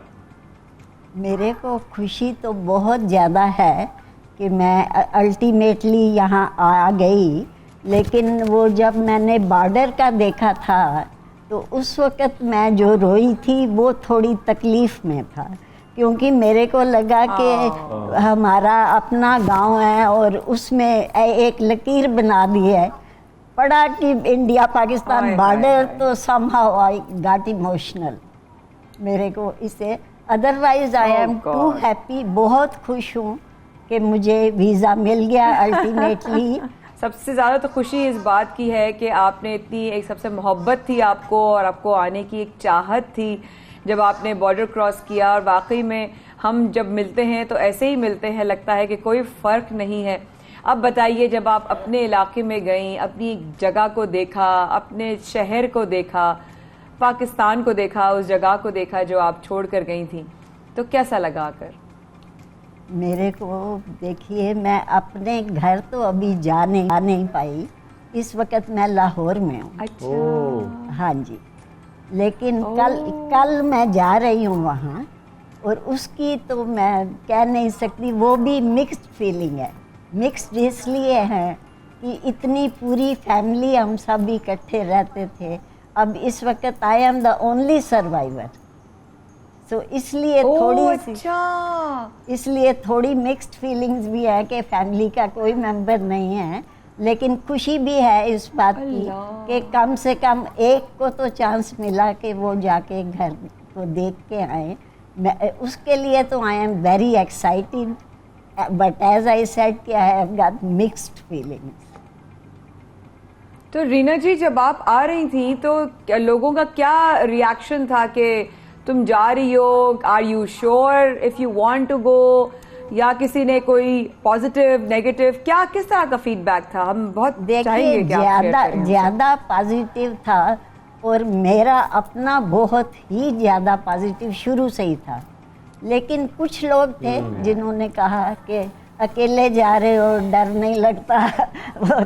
मैंने बोला मुझे बिल्कुल भी डर नहीं लग रहा, वैसे भी जाती तो नहीं लगता, पर अब तो इस वक्त इतने फ्रेंड्स हो गए हैं, फेसबुक पे भी फ्रेंड बने, तो वो मुझे ऐसे लगता है कि बिल्कुल अपने हैं।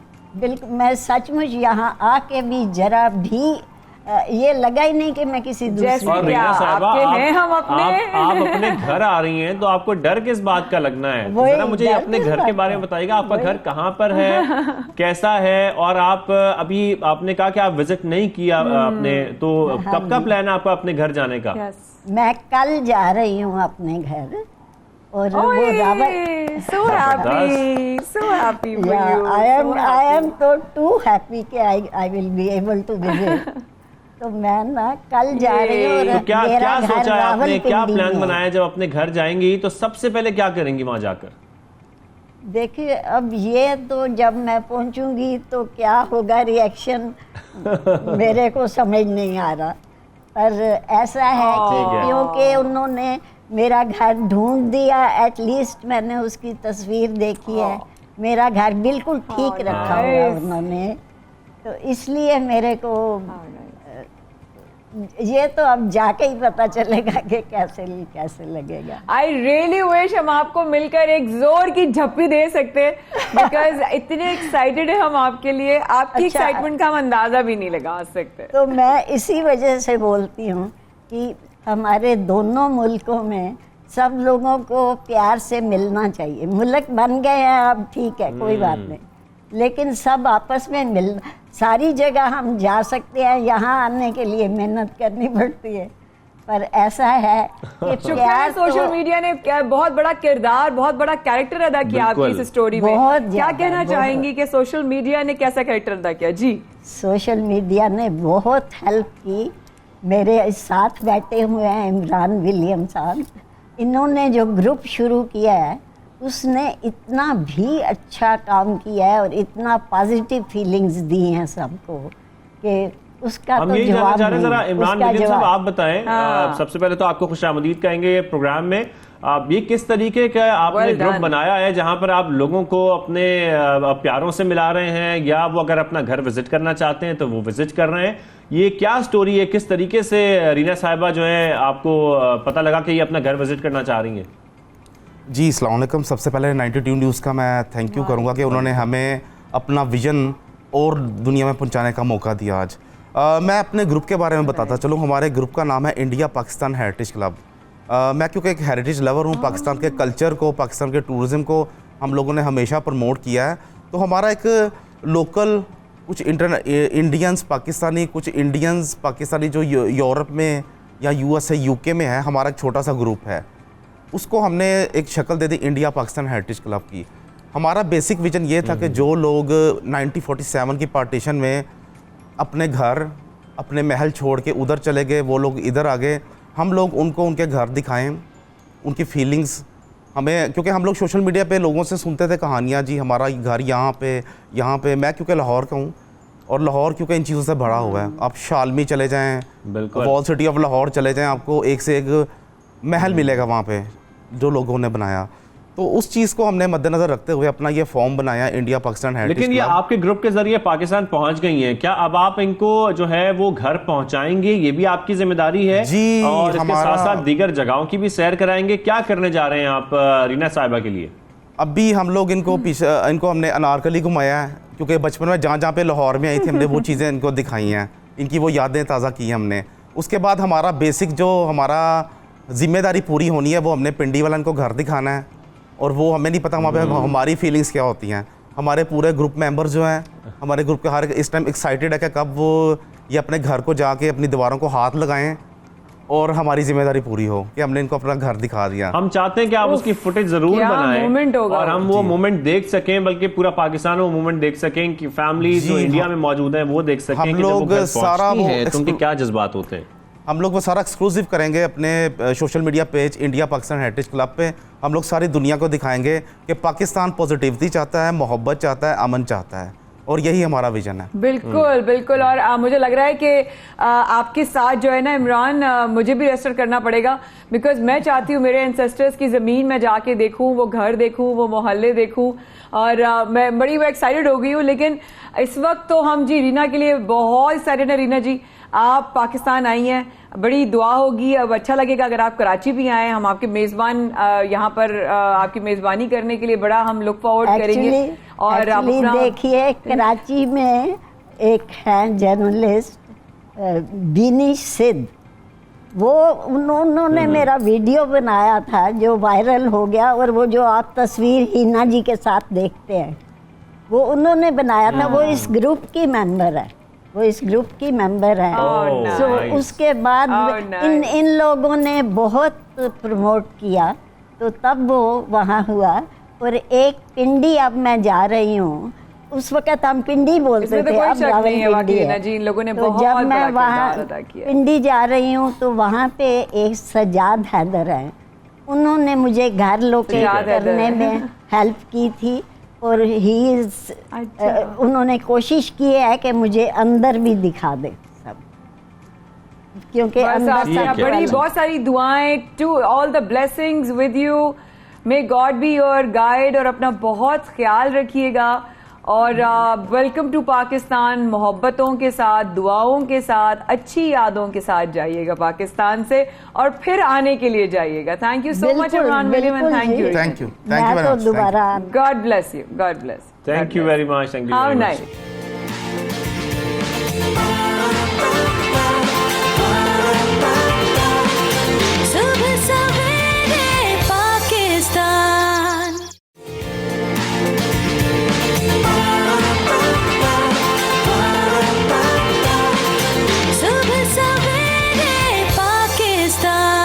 वेलकम बैक, आप देख रहे हैं सुबह सवेरे पाकिस्तान। मैं खान और शाहजेब अहमद के साथ। आप ही ने मुझे कहा था कि भाई क्रिकेट है, जरा शाहजेब शुरू हो जाओ। नहीं, वो तो मैंने कहा था, मगर मैं साथ में कहा था कि इस सेगमेंट का ओसी जो है वो हमारी ग्रुप में होगा, तो ये एक सेगमेंट की लाइन थी। क्रिकेट का मामला है, क्रिकेट का नाम सुनते ही हम बड़े एक्साइटेड इसलिए हो जाते हैं कि क्रिकेट में क्या चल रहा है इस वक्त श्रीलंका के साथ। हमारे जो टेस्ट सीरीज इस वक्त हो रही है, इसमें पाकिस्तान की परफॉर्मेंस कैसी है।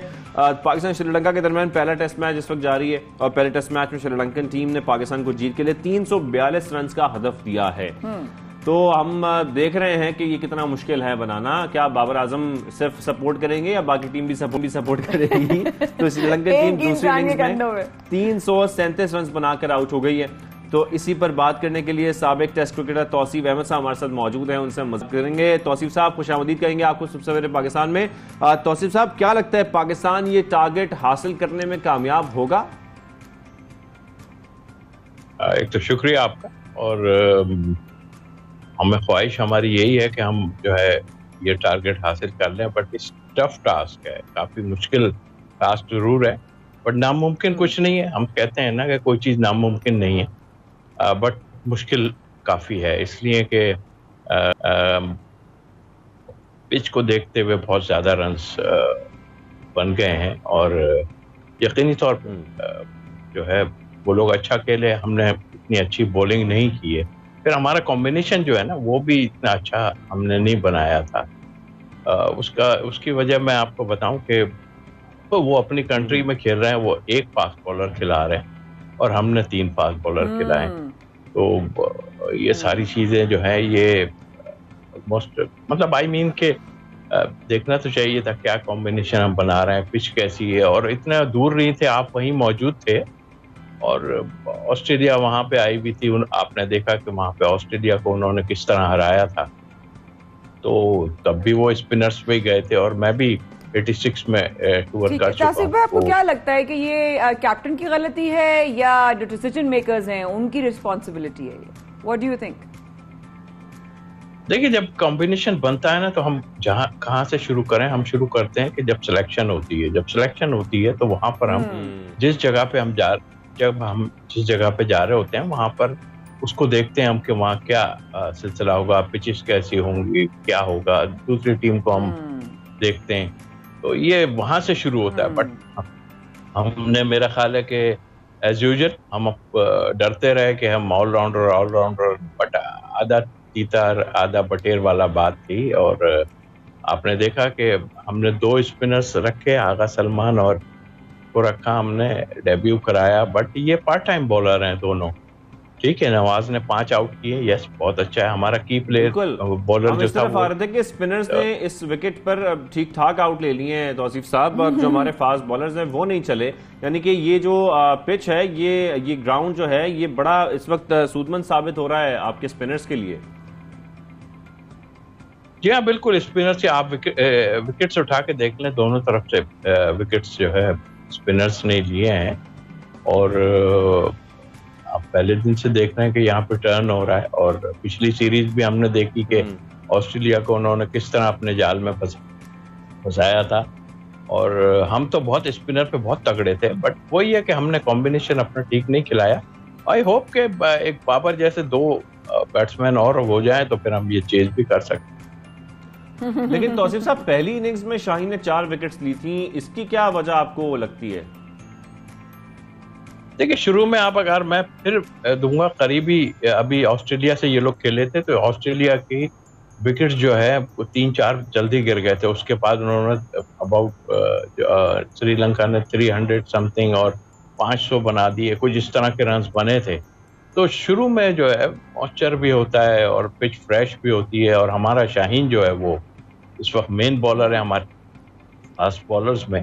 तो आई थिंक एक वजह होती है और स्विंग भी हो रहा था, सीम हो रहा था, बट आई थिंक जैसे जैसे टाइम गुजरता है आप देखते हैं वैसे भी आप देख लें कि यहाँ पर चारों तरफ जो है वो ग्रीनरी और पानी काफी है तो मॉइस्चर भी रहता है काफी, तो वो वजूहात भी हैं इसकी। भाई, आपके ख्याल में मोहम्मद रिजवान और अजहर अली पर जो है कितनी रिस्पॉन्सिबिलिटी आएगी? ये समाई सिनेरियो में आप कह रहे हैं, तो अगर इन दोनों की बात करें तो इन पर कितनी रिस्पॉन्सिबिलिटी आने वाली है?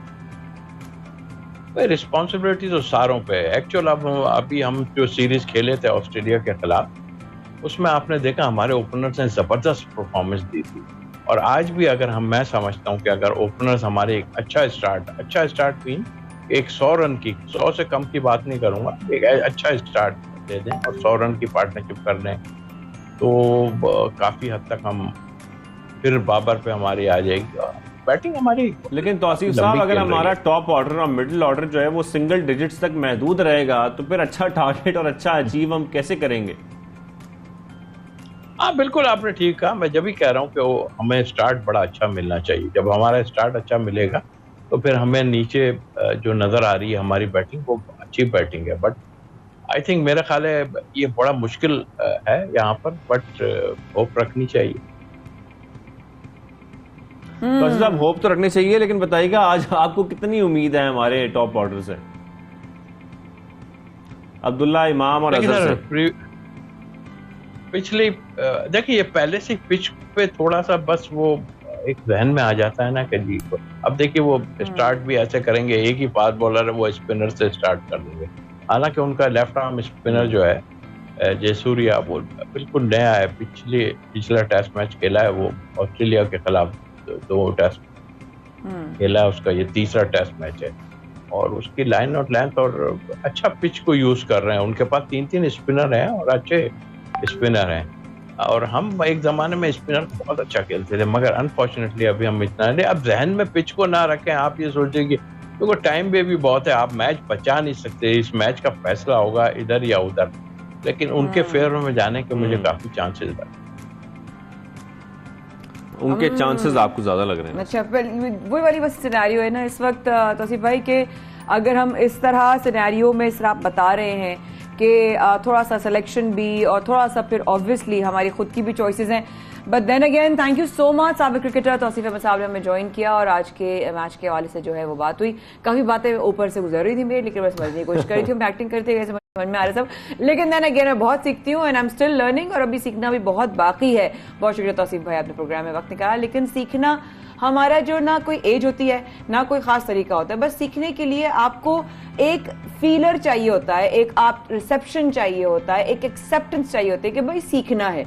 अच्छा, तो क्या माँ बाप जो है वो जब बनते हैं तो क्या उनको कोई ट्रेनिंग होती है कि वो ऐसे माँ बाप बनेंगे? नहीं होता, लेकिन वक्त और हालात के साथ उनको सीखना पड़ता है और सीखना चाहिए भी। उन लोगों से भी उनसे ज्यादा समझदार हैं या उनसे ज्यादा तजुर्बेकार। यही कहा जा सकता है माया कि जो माँ बाप हैं वो भी अपने माँ बाप से जो सीख कर आए होते हैं ऑटोमेटिकली वो उसी पर अमल कर रहे होते हैं। नॉट रियली, आई बिलीव कि अक्सर औकात हम ये भी देखते हैं, और मैं ये नहीं कह रही कि ये 100% है या 80%, I am just saying there is a ratio, percentage आप और मैं अपने इंडिविजुअली हिसाब से जो है उसका वो कर सकते हैं, इसका बेसिकली इसका निकाल सकते हैं result. But the point is कि अगर हम ये कहते हैं कि जी मेरे माँ बाप ने ये किया था, मैं इस तरह नहीं करूंगा, भाई आपके माँ बाप ने भी आपको बना दिया ना किसी काबिल को, बड़ा कर दिया ना। हाँ, वो भी कोई पीएचडी डिग्री माँ बाप पेरेंट्स बनने में नहीं लेकर आए थे, लेकिन उन्होंने भी सीखते सीखते सीखा। आप भी सीखते सीखते सीख जाओ। लेकिन बच्चों को जब आप सिखाने के लिए नहीं जाते, आप ऑप्ट करते नहीं, मेरा बच्चा शरारती है, बदतमीज नहीं है। आप तो बदतमीज सोच भी नहीं सकते अपने बच्चे को। आप कहते मेरा बच्चा बस शरारती है। और फिर बच्चे जिद्दी हो जाते हैं और फिर एक बात पे अटक जाते हैं। वालिदैन के लिए बड़ी ये बात जो है ना, वो एक बेबसी का शिकार होते हैं। वालिदैन को समझ नहीं आ रही होती कि हमें क्या करना है। जब बच्चे ऐसी जगह पर आकर अटक जाएं, हर बात पे अटक जाएं, तो फिर किस तरीके से उनको ट्रीट किया जाए, किस तरीके से उनको हैंडल किया जाए। क्यों अटकते हैं? क्योंकि आपने उनको गलत वक्त पे बोला नहीं, नो, बच्चों को नो नहीं बोला, बच्चों को ये बोला। बच्चों को डराएंगे आप, मार से मारेंगे, एक टाइम में आके वो जिद हो जाएंगे। आप उनके लिए इंसेंटिव रखें, you do this you will not get that. आप ये करोगे आपको ये नहीं मिलेगा, आप ये करोगे आपको ये मिलेगा। आप उनको इंसेंटिव देते नहीं, आप उनके ऊपर सख्तियां करते हो, आप उनको जिद को जो है ना मान रहे होते हो, और इस तरह बच्चे जो तो इसी मामले पर बात करने के लिए आज हमारे साथ माहिर नफ्सियात डॉक्टर किरण जावेद हैं। उनसे हम डिस्कस करेंगे कि बच्चे जिद्दी क्यों हो जाते हैं, क्या वजूहात हैं इसकी। अक्सर हम देखते हैं कि वालिदैन बेबस नजर आते हैं। अस्सलाम वालेकुम डॉक्टर साहिबा, कैसी हैं आप? हमारी कॉन्वर्सेशन को बड़ा एंजॉय कर रही थी, है ना डॉक्टर साहिबा? एग्जैक्टली, बहुत मजा आ रहा था मुझे देखकर। डॉक्टर साहिबा, हम देखते हैं कि वालिदैन पूरी कोशिश करते हैं ये बच्चे किस तरह संभल जाएं, कुछ हैंडल हो जाएं, लेकिन वो जिद्दी होते चले जाते हैं और वो रोक नहीं पाते। क्या वजूहात है इसकी? देखिए, इसमें कहीं ना कहीं ट्रेनिंग या जो तरबियत हो रही है उसमें कहीं ना कहीं फ्लॉ आ रहा है, कहीं ना कहीं लैकिंग हो रही है। आपकी बात ठीक है, अभी आपने जो डिस्कशन की, दोनों बहुत अच्छी से डिस्कशन चल रही थी कि कहीं ना कहीं हम नो नहीं कहते। हमें होता है कि हम उस टाइम पर उनको अगर हाँ करेंगे हर चीज में तो वो जरा चुप हो जाएंगे, हमें ब्रीथ करने का टाइम मिल जाएगा, हमें अपना टाइम मिल जाएगा, यू नो।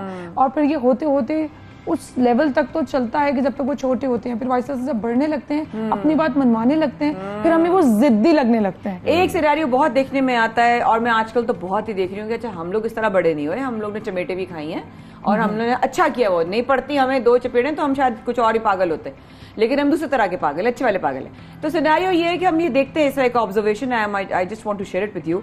बच्चा रो रहा है, बच्चे को किसी को मना किया, उसने रोना शुरू कर दिया, आपने उसको रोने नहीं दिया। अच्छा ठीक है ले ले। क्या असर होगा? यही जो मैं भी फ्लॉज और लैकिंग्स की बात कर रही थी, यही तो है वो। अच्छा ले लो। बच्चे ने क्या सीखा? रोना would give me what I want. मैं रोऊंगा तो मुझे मिलेगा। उसके माइंड में कंडीशनिंग होगी, उसके माइंड की इस चीज में, ठीक है। और यही कंडीशनिंग होती रहती है और उसको पता चल जाता है कि मुझे ये करने पे ये मिलता है, तो मैं ये करता रहूंगा। चाहे वो घर में हो, वो बाहर हो, मार्केट में हो, किसी के घर पे हो, वो वही कंडीशन लगाएगा जो उसने सीख लिया। अरे जमीन पे लेट जाते हैं, शिद्दत आ जाती है कि जमीन पे लेटना, एड़ियां रगड़ना, चीज को पकड़ के बैठ जाना, और फिर माँ बाप शर्मिंदा होकर इधर उधर एम्बेरसमेंट के साथ देख रहे होते हैं, और फिर वो कहते हैं भाई इसका हल करो, क्या करें। सो उसी टाइम पर हमें चाहिए कि एटलीस्ट अब से स्टार्ट कर लें, अब से स्टार्ट कर लें। कुछ रूल्स एंड रेगुलेशंस बहुत जरूरी हैं।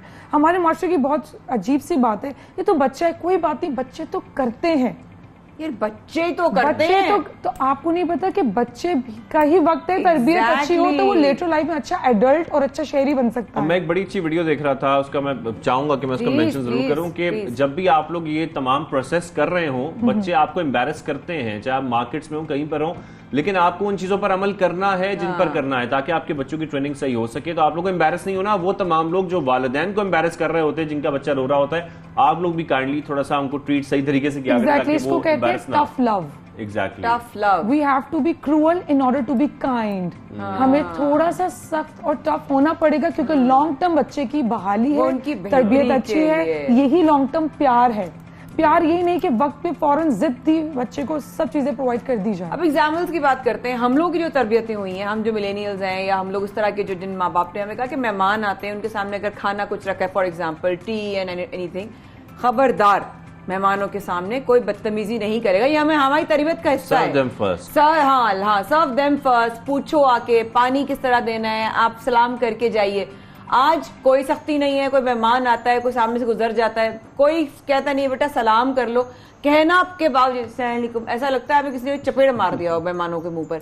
आप मेहमान आ रहे होते हैं, आपके सामने खाना रखा होता है, आप मेहमानों को वेट नहीं करते, आप जाते हैं, बच्चे रोकते हैं। बिल्कुल, या बच्चा माँ बाप के पास जा रहा है, इशारे कर रहा है, वहां जाके ले लो, ठीक है। अब यही बात है ना, serve the guest first, right. तो हम में कहते हैं कि नहीं, बच्चा है, किसी बात पे मना मत करो, उसकी ग्रोथ रुकेगी, उसको जो है वो इनहिबिट होगी उसकी सारी ग्रूमिंग। ऐसा नहीं है। आप बताइए, मानिए जरूर, लेकिन कहीं ना कहीं इनको नो की आदत डालिए, क्योंकि जिनको ना की आदत नहीं होती ना, वो आगे लाइफ में जाके, एडल्टहुड में जाके ये बहुत ज्यादा शिद्दत इख्तियार करती है। फिर बड़े बड़े डिसीजंस में जब उनको नो मिलते हैं तो फिर लाइफ उनके लिए टफ हो जाती है, लाइफ उनकी टफ हो जाती है, वो भी दूसरों की लाइफ टफ कर देते हैं। जिसने उनको नो कहा उसकी खैर नहीं, उसकी खैर नहीं, वो तो गया, वो तो उसको तो पढ़ लेना। अगर आप किसी फॉर्म में है तो वो फायर हो गया। हाँ, किसी को फायर कर, क्योंकि उसको नो कह दिया, क्योंकि उसको नो कह अगर दिया। घर में रिलेशनशिप में वाइफ ने नो कर दिया या हस्बैंड नो कर दिया, Rejection is a learning। वो बड़ी जिद बन जाती है, जिद बन जाती है, ईगो पे आ जाती है बात। बिल्कुल ऐसा ही है। अब तो डॉक्टर साहब इस तरीके से हम वालदैन की बात कर रहे थे अभी मैं और शाहजेब के, जो वालदैन है ना, वो अक्सर उनका एक मैंने देखा है, मेरे माँ बाप ने बहुत सख्ती की, मैं तो बिल्कुल नहीं करूंगी या करूंगा। ठीक है, माँ बाप ने जो किया वो भी जाहिर है अब उनका भी प्रोसेस ही था। मैं तो कहती हूँ हमारे माँ बाप भी कोई पीएचडी या उनके माँ बाप भी कोई डिग्री लेकर तो नहीं आए थे ना। बिल्कुल। जब माँ बाप बने तभी वो सीखना शुरू हुए साथ साथ में। द पॉइंट इज कि ये क्यों आ गया कि मेरे माँ बाप ने सख्ती की थी, मैं नहीं करूंगी या करूंगा। देखिए एक चीज, हर चीज में शिद्दत अच्छी नहीं है। ना सख्ती में Very good शिद्दत रखें और ना पोलाइटनेस में कि बिल्कुल पैसे हो जाए, जाने दें, कुछ नहीं कहूंगी, कुछ नहीं कहूंगा। ये दोनों पोलर्स हैं, दोनों पोल्स हैं, शिद्दत एक्सट्रीम पोल्स हैं। आप बैलेंस रहें। आप ये कह सकते हैं, रिफ्रेश करें स्टेटमेंट को, मैं वो फ्लॉज या गलतियां नहीं करूंगी जो मेरे माँ बाप ने की। एग्जैक्टली। पेरेंटिंग कोई डिग्री नहीं कर सकता। पेरेंटिंग एक प्रोसेस है। जिनके बच्चे जो है स्पेशल नीड्स के साथ होते हैं, उनके पेरेंट्स का कितना ज्यादा ट्रॉमेटिक उनकी लाइफ होती है, वो अपने बच्चों को हैंडल नहीं कर सकते क्योंकि उनके बच्चे जिद्दी जाते हैं। तो वो तो एक कंडीशन है ना। अच्छा, फिर बच्चे जो जिद्दी होते हैं और फिर जैसे कि आप बता रही हैं आगे जाके वो ईगो पे बात आ जाती है, उनकी तख्लीकी सलाहियतें कितनी मुतासर होती हैं, साइकोलॉजिकली वो कितने इफेक्ट होते हैं जब वो अपनी एक मैच्योर एज में आ जाते हैं। आप देखिए, सबसे पहले जो उनकी क्रिएटिविटी है वो कैसे इनहिबिट होगी, शटर होगी कि उनको खुद से तो कुछ करना नहीं पड़ रहा, अपना माइंड यूज नहीं करना पड़ रहा, अपनी स्किल्स यूज नहीं करनी पड़ी, जो मांगा वो मिला, जो मांगा वो मिला। मुझे खुद हार्ड वर्क करना नहीं पड़ेगा, तो मुझे अपनी सलाहियतों का कि मैं क्या तख्लीक कर सकती हूँ, मैं क्या कर सकती हूँ आगे, मुझे कैसे पता चलेगा। ठीक है, राइट। और फिर आहिस्ता आहिस्ता क्या होता है कि मुझे जब बना बनाया हर चीज मिल जाती है तो फिर मैं कहीं ना कहीं कॉन्फिडेंस अंदर से लैग कर रही हूँ। शाहजेब भाई सवाल को मैं ऐड करूंगी, डॉक्टर साहब आप इसी के जवाब में बताइएगा कि बच्चों जिनको रोका टोका जाता है, कहते हैं वो क्रिएटिवली जो है वो इतने फाइन नहीं होते, इतने पॉलिश नहीं होते, क्या ये बात सही है कि वो? देखिए, क्रिटिसिज्म कंस्ट्रक्टिव है, डिस्ट्रक्टिव है, that matters a lot. Criticism को आप प्रोडक्टिविटी के साथ करें, बताइए फ्लॉज पर तरीके से, कहते हैं ना सैंडविच, तारीफ करें, फ्लॉ बताइए, सैंडविच से क्लोज कर दें, फिर तारीफ करके, बिल्कुल अप्रिशिएट करके स्टार्ट करें, अप्रिशिएट करके क्लोज करें, बीच में फ्लॉज बता दें, बेटा ये था, लेकिन you did a very good, you did hard work, आपका राइटिंग अच्छा है, आपका सब कुछ अच्छा है, नंबर्स में थोड़ी कमी है, ठीक करो, otherwise you did very well, very good, and then you tell them कि ये जरा बेहतर और भी हो सकता था। अच्छा, फिर प्रॉब्लम ये आती है कि जब बच्चे जिद्दी हो गए हैं, ये सब कुछ हो चुका है, फिर वालिदैन हार मान लेते हैं कि इनका कुछ नहीं हो सकता। आप समझती हैं कि उनको फिर भी मेंटली बेहतर किया जा सकता है, साइकोलॉजिकली उनको बेहतर किया जा सकता है कि उनकी जो जिद है वो कम हो जाए, एटलीस्ट अगर वो टीनेज में भी आ गए अपनी? बिल्कुल बिल्कुल, ये जरूर है कि लेवल हार्ड हो जाता है, शिद्दत में ज्यादती हो जाती है, जाहिर है, क्योंकि अब वो बच्चे थे 9-10 इयर्स, अब वो टीनेज है 13, 14, 15, वो ज्यादा हार्ड है। साइकोलॉजिकली बच्चे चेंजेस आते हैं उनमें, बायोलॉजिकल चेंजेस आते हैं, प्यूबर्टी हिट करती है, आइडेंटिटी क्राइसिस आते हैं, जोश, एंथुसियाज्म, वलवला सब कुछ होता है उस और comparison with your other friends, ये तो मरवा ही देता है, उसके पास वो है, मेरे पास ये नहीं है। और अम्मा अब्बा की बात तो बिल्कुल अच्छी नहीं लगती, तो क्योंकि आप शिद्दत इख्तियार हो चुकी है, लेकिन गिविंग अप अब भी नहीं है, करना ही आपने, गिविंग अप का कॉन्सेप्ट तो होना ही नहीं चाहिए, you have to do it. तो आपको मेहनत अब और ज्यादा करनी पड़ेगी। पेरेंट्स से कह रही है, ये मैं पेरेंट्स से कह रही हूँ कि गिव अप मत कीजिए, मेहनत ज्यादा लगेगी, कोई लेवल बढ़ चुका है, लेकिन पॉसिबिलिटी है, इम्पॉसिबिलिटी नहीं है। आपको शायद किसी प्रोफेशनल की हेल्प लेनी पड़े, ठीक है, अपने आप को चेंज, देखिए पेरेंट्स को अपने आप को चेंज करना पड़ेगा ताकि बच्चों में चेंज लाया जाए। अगर मैं कहती हूँ रात को 10 बजे बच्चा नहीं सो रहा, खुद मैं 3-3 बजे तक सो रही हूँ, तो मुझे सबके लिए एक ही रोल मॉडल आप क्या प्रैक्टिस कर रहे हैं और आप क्या प्रीच कर रहे हैं बच्चे। ये आपने बहुत इतनी प्यारी बात की है कि आप खुद तो ना करें और आप बच्चे से कहें जाके जी ये तुम काम करके आओ, तो बच्चे तो वही देखेंगे जो आपके पेरेंट्स कर रहे हैं। खुद आप बैठ के फोन इस्तेमाल करेंगे, आप बच्चों के क्या आपने फोन इस्तेमाल नहीं करना। ट्रू। ये जो ऊपर तले के जो बच्चे होते हैं ना डॉक्टर साहब, उसमें भी जरा पेरेंट्स और माएं स्पेशली ना वो जरा वो हो जाती है कि आप ठीक है अब जैसा भी है अब कर लो, होने दो, छोड़ दो। तो आप कह रही छोड़ना नहीं चाहिए? छोड़ना बिल्कुल भी नहीं चाहिए। आप देखिए बच्चा अगर बढ़ते बढ़ते शहरी बनेगा, शहरी मीन्स कि वो दूसरों को सर्व करेगा, तो अगर उसकी आदत खराब हुई तो उससे कितने लोग डैमेज होंगे। बच्चों को अक्सर स्पेशली बेटियों को ये फोकस किया जाता है, नहीं तुम बेटा मग नहीं उठाना, नौकर उठा ले, ठीक है। लड़का कोई हो, तुम्हें कहीं जाने की जरूरत है, बैठे रहो। आवाज दी हेल्प को, और आप क्या खुद बच्चों को उठकर अपने जो करने चाहिए वो काम भी माँ बाप नहीं करने देते। बैठो बैठो बैठो, खुद ही रोक देते हैं। सलाहियतें तो रुकेंगी ना, डैमेज होंगी, डंप हो जाएंगी। एक दो बहुत बड़े लोग हैं, सेलिब्रिटीज हैं, वर्ल्ड वाइड की मैं बात कर रही हूँ, नाम नहीं लूंगी, उन्होंने अपने इंटरव्यूज में कहा है हमारे पास सब कुछ है, बच्चे हमारे गोल्डन स्पून लेके पैदा हुए हैं, लेकिन हम जानबूझ के उनको ट्रामवे फेयर देते हैं कि तुम स्कूल ट्रामवे या बस से जाओगे। यार यही तो ट्रेनिंग है। अच्छा एक चीज और, कुछ अर्सा इसी मेरे को, ताकि तुम्हें पता चले what is hard work, what is hard work ना। नहीं गाड़ी जाएगी, ड्राइवर जाएगा नहीं, बच्चा पैदल जाएगा, क्यों जाएगा? हम गए थे पैदल स्कूल, जितने मर्जी वसाइल हो, आप एटलीस्ट उनको सिखाने के लिए ये सब कुछ करें ताकि उनको आइडिया हो। ऐसा नहीं बिल्कुल उनको निहत्ता कर दें, लेकिन बैलेंस करने के लिए कुछ उनको टफ लव जो मैं बात कर रही हूँ उससे थोड़ा सा तो गुजारे, वो पॉलिश हो। हर जगह माँ बाप नहीं होंगे, हर जगह उसको खुद माशरे में फ्लरिश करें। अच्छा सेकंडली ये तो पेरेंट्स का किरदार हो गया, फिर आप समझती हैं कि जो तालीमी इदारे हैं उनका भी कुछ किरदार है? कि हमारे यहाँ एक कॉन्सेप्ट है कि बच्चे 3-4 एज में स्कूल जाना शुरू कर देते हैं, और वहाँ पे टीचर्स का जो रवैया होता है बड़ा मुख्तलिफ इकसाम का होता है, जो हमने देखा है स्कूल में। टीचर्स भी बड़े कोई जालिम होते हैं। टीचर्स को क्या करना चाहिए? क्योंकि हम देख रहे हैं, मेरे ख्याल में आप उनको एक मैसेज दें कि एटलीस्ट जो टीचर्स हैं वो बच्चों को किस तरीके से ट्रीट करें। अगर वो जिद्दी हैं क्लास में तो अक्सर उनको मारा भी जाता है, कभी डांट दिया जाता है, तो आपके ख्याल में उनको कैसे ट्रीट करना चाहिए? देखिए आपने टीचर्स की बात की, रूहानी माँ बाप, एक तो माँ बाप बायोलॉजिकल होते हैं और एक स्पिरिचुअल पेरेंट्स कहते हैं। हमारे अम्मा अब्बा ने ऐसे समझाया, तो हम कैसे सारी तरबियत का जिम्मा उन पे डाल दें? जब माँ बाप खुद 6-8 घंटे के लिए बच्चों को स्कूल छोड़ते हैं, तो इट मीन्स अब रूहानी माँ बाप का किरदार है कि वो भी कुछ करें, इंस्टेड ऑफ कि उनको हमें डम करें, वो जिद्दी है तो उसको बैक बेंचर स्कूल में गुजरता है, वो 8-9 घंटे का, तो उनका भी बहुत बड़ा किरदार है। उनको हर बात पे देखिए टारगेट नहीं करें, उनको विक्टिमाइज नहीं करें। तुम तो हो ही ऐसे, जाओ हाथ ऊपर करके वहां कोने में खड़े हो जाओ, तुम बैक बेंच पे चले जाओ, तुम क्लास से बाहर चले जाओ। Instead of shaming them too much, talk to them. I remember once happened, actually मेरे साथ था ये सिनेरियो। आप कह रही हैं कि टीचर्स टारगेट करते हैं स्टूडेंट्स को, and my father had recently passed away. I remember, पता नहीं वो टीचर मेरे ख्याल है कहाँ होंगी, अल्लाह उनके लिए बेहतर मामला करे। उन्होंने बड़ी अजीब सी बात की थी, और वो मैं बताना नहीं चाहती सबको, लेकिन उन्होंने मेरे वालिद की डेथ के हवाले से और मेरी वालदा की करंट सिचुएशन के हवाले से मुझे एक पूरी क्लास के सामने एक बात की, and it hurt so much, it shattered so much, it affected so much. I literally, कभी मैंने स्कूल से आके, मेरी अब्बा ने कहा उस्ताद की कभी आके शिकायत ना करना घर में, लेकिन मुझे मजबूरन वो बात अपनी बड़ी बहन को बतानी पड़ी। वो इतनी बड़ी बात थी कि टीचर ने फिर जाके प्रिंसिपल से बात की कि ये कैसे, आपको इतना बड़ा स्कूल है, हम इतनी फीसें देते हैं, आपने किस तरह के टीचर्स और फैकल्टी रखे हुए हैं। Then again I was blessed कि हमारे टीचर्स भी थे जिन्होंने हमें बच्चों की तरह रखा, और आज उनके लिए मैं फख्र हूँ। वो कहते हैं हमें we are proud of you. So thank you doctor साहब, आपने आज इतने अच्छे टॉपिक पे, आई रियली होप कि आपको अच्छा लगा और आपको we really enjoy you on the show. और दूसरी बात, ये बहुत आम पहलू है जिंदगी के जिसपे हम इसलिए बात करते हैं क्योंकि कहीं ना कहीं हम सब, कहीं हम मामू हैं, कहीं हम खाला हैं, कहीं हम पुप्पी हैं, कहीं हम चाचा हैं, और इंशाल्लाह कहीं ना कहीं सबकी आगे नस्लें आनी हैं, तो सबको कहीं ना कहीं कुछ ना कुछ सीखना जरूरी है। सफे के बाद please do stay with us, will be back.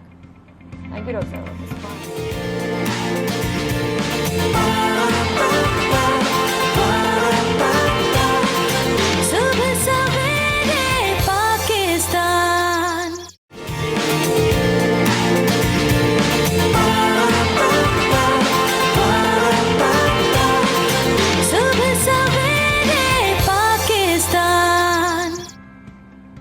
एक बार फिर हमारे साथ रहने का बहुत शुक्रिया। आप शाहजेब और माया के साथ सबसे देख रहे हैं सुबह सवेरे पाकिस्तान।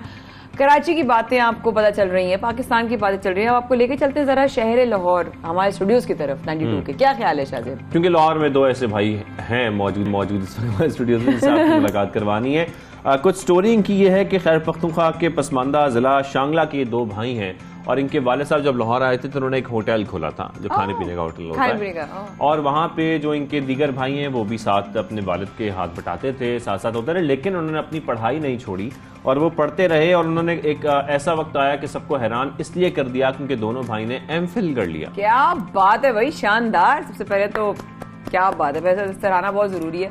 और वही वाली बात है कि मुस्तकबिल की तलाश में शांगला की बुलंद बाला पहाड़ियों से निकल कर आपने जो लाहौर की तरफ उनका रुख किया। कहते हैं ना, रिस्क आपका बुलाता है और आपका जो वक्त होता है जहां आपको लेके जाता है ना, उससे अच्छा आपके लिए कोई मास्टर प्लान नहीं होता। अच्छा, और इंटरेस्टिंग फैक्ट ये कि ताहिर और वहीद जो हैं ये माशाल्लाह 6 भाई और 6 बहनें, और इनकी सब जितने भी बहन भाई हैं सब किसी न किसी शोबे में अपना लोहा मनवा रहे हैं, कोई ना कोई काम कर रहे हैं। ऐसा नहीं है कि वो जहां थे आज भी वहीं हैं, वो एटलीस्ट कोशिश कर रहे हैं जिंदगी में आगे बढ़ने की, जो कि सबसे बड़ी बात होती है। पेरेंट्स कितने प्राउड होंगे ना। Exactly.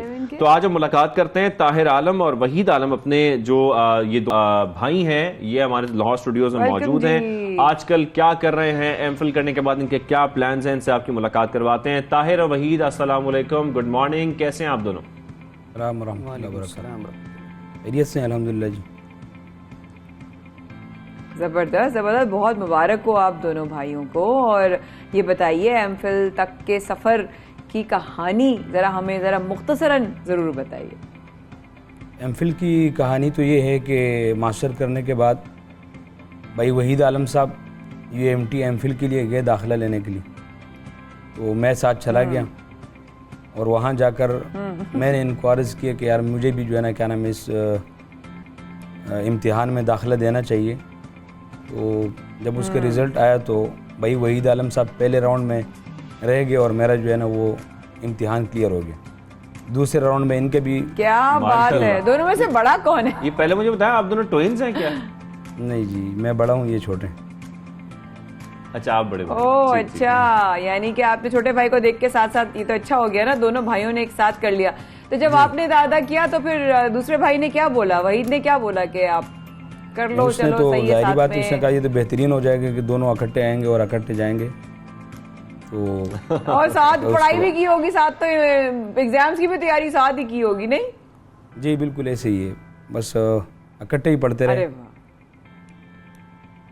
क्या अच्छा, बात है। वहीद, आप जरा मुझे बताइएगा कि आपकी फैमिली लाहौर कब आई और कितना मुश्किल था शुरू में आप लोगों के लिए पढ़ना और फिर स्कूलिंग करना, साथ में पढ़ाई को साथ साथ जारी रखना, जब आपके वालिद साहब जो हैं वो एक होटल चला रहे थे?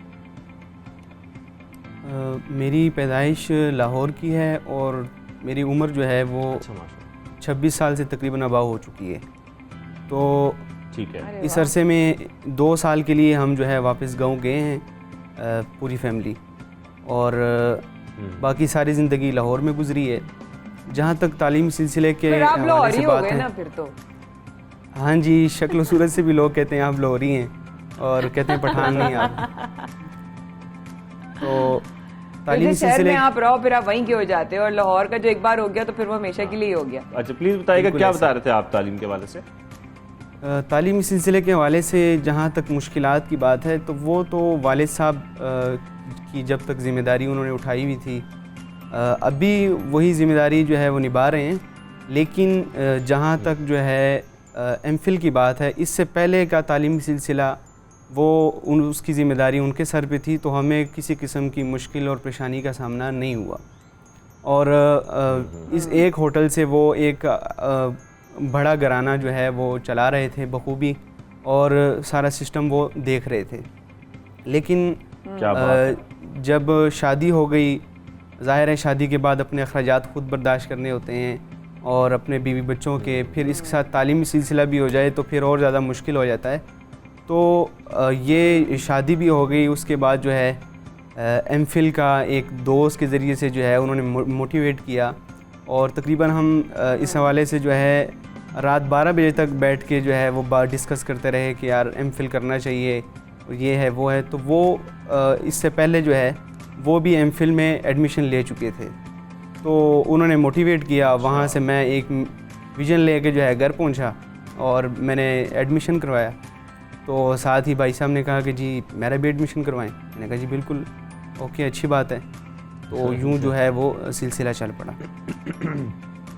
आपने भी बात में ये कहा कि अभी भी वालिद साहब देख रहे हैं, तो क्या अभी भी जो है जिम्मेदारियां वो निभा रहे हैं घर की? अब भाइयों ने और बहनों ने या किसी ने, आप लोग के किसी और ने जो है जिम्मेदारी उठाई है? नहीं, जो अपनी नीति है तो हम काम वगैरह कर रहे हैं अपना, कोई जॉब कर रहा है, कोई अनारकली जो होटल आप इस वीडियो में आप चला रहे हैं तो इसमें है एक भाई जो है मुस्लिम टाउन में है। तो इस तरीके से अपने तौर पे तो हम अपना वो काम कर रहे हैं, लेकिन जो असल ज़िम्मेदारी है और एक बड़े होने के नाते, और चूंकि हमारा फैमिली सिस्टम भी जॉइंट है अभी तक, तो इस लिहाज से वालिद साहब भी सारी चीज़ें देख रहे हैं। तो जिस तरह आप लोग रहते हैं, आपके होटल के हवाले से बताइएगा, आपका होटल किस चीज़ का है, किस चीज़ में जो है, ऑब्वियसली क्योंकि कोई चीज़ का कामयाब होना, फिर पूरे उस शहर में बस जाना, अपना पूरा फ्यूचर वहाँ पर बिल्ड कर लेना आसान नहीं होता, इसलिए क्योंकि बहुत सारे लोग जो है कुछ भी स्टार्ट करने से पहले ना घबरा जाते हैं कि पता नहीं होगा नहीं होगा। तो मैं चाहती हूँ ज़रा आप वो भी शेयर करें। इसका जो अगर मैं बताना चाहूँ तो वालिद साहब से मैं स्टार्ट करूँगा। उन्होंने जब होटल स्टार्ट किया था तो उसका वो किस्सा जब बयान करते हैं तो वो कहते हैं कि तकरीबन 10 साल के वो थे जब वो लाहौर आए थे। तो लाहौर आने के बाद उन्होंने किसी के पास काम किया और इस तरीके से वो काम करते रहे। फिर एक वक्त आया कि उन्होंने छोटी उम्र में ही अपना होटल जो है वो पार्टनरशिप पे स्टार्ट किया। तो कहते हैं कि 6 महीने तक हमने उसमें से 1 रुपया खाने के लिए भी जो है वो नहीं कमा सके। तो आस पड़ोस के और जो जानने वाले रिश्तेदार थे बड़े, उनका कहना था कि आप जो है वक्त ज़ाया कर रहे हो, तुम जो है क्या करोगे अगर नुकसान मज़ीद जो है वो उठाना पड़ गया। तो वालिद साहब कहते हैं कि मैंने उनको यही कहा करता था कि और कुछ ना सही, अगर मेरे वालिद ने मुझे मेरे हिस्से में कोई ज़मीन का कोई टुकड़ा दे दिया तो मैं वो इसके ऊपर लगा दूंगा, अपना कर्ज़ा ख़त्म कर लूँगा, लेकिन मैंने होटल जो है वो आगे लेके चलना है। आप ताहिर और वहीद, अब ज़रा मुझे ये बताइएगा कि एमफिल तो हो चुका है, एमफिल होने के बाद आप लोगों के फ्यूचर प्लान्स क्या हैं? मुस्तकबिल में क्या करने जा रहे हैं? आगे कोई बिजनेस के प्लान्स हैं या किसी और फील्ड में आप लोग जाना चाह रहे हैं? क्या प्लान्स बनाए हैं अब तक? प्लान तो जाहिर बात है बिज़नेस के भी होंगे, लेकिन असल जो मकसद है वो PhD की तकमील है। तो इस वक्त जो इरादा है वो तो एक जगह अप्लाई किया हुआ है, उम्मीद है वहाँ से कोई रिस्पांस आ जाएगा। तो मैं ये कहना चाहूँगा कि जिस तरह पाकिस्तान में तालीम जो है ना बहुत मुश्किल है, यहाँ के अखराजात और दूसरे मामला जो है ना वो बहुत से लोगों को तालीम से दूर कर देते हैं। हुकूमत की ज़िम्मेदारी ये है कि वो तालीमी मौक़े पैदा करें अपने शहरियों के लिए या जो पढ़ना चाहते हैं। तो हमारा भी इरादा है इंशाअल्लाह आगे पढ़ने का। उसमें जिस तरह अब तक हमारा ये होटल हमारे लिए मुआविन और मददगार साबित हुआ है, तो इंशाअल्लाह मुस्तक़बिल में भी ये मुआविन और मददगार साबित होगा। लेकिन अगर ज़्यादा बेहतर ये होगा कि कहीं से कुछ स्कॉलरशिप्स मिल जाएं ताकि हमें जो है ना क्या नाम है वो तालीम हासिल करने में मज़ीद आसानी हो, एक सपोर्ट मिल जाए। किस तरह की सपोर्ट भाई आप चाहते हैं गवर्नमेंट की तरफ से, ज़रा ये भी बता दीजिएगा। जाहिर बात है वो स्कॉलरशिप्स के हवाले से ही होगी, उसके अलावा तो नहीं होगी। स्कॉलरशिप मिल जाए जिससे हमें तालीम हासिल करने। राब्ता किया है, किसी से आपने कांटेक्ट किया है? नहीं, अभी तक तो अपने ज़राए से जहाँ कोई इश्तिहार वगैरह देखते हैं वहाँ अप्लाई कर लेते हैं, लेकिन उनका कमाल ये है कि ना वापसी में हाँ में जवाब देते हैं और ना में। नहीं, अल्लाह ताला बेहतर करेगा। जहाँ इतनी सारी चीज़ें आपको पता नहीं था कि अल्लाह ताला करवा देगा, आगे भी चीज़ें जो हैं अल्लाह ताला ने बहुत अच्छा ही प्लान रखा होगा। लेकिन आप दोनों आए, प्रोग्राम का हिस्सा बने और हमारे लाहौर स्टूडियोज़ में मौजूद हैं। आप आपके आने का बेहद शुक्रिया।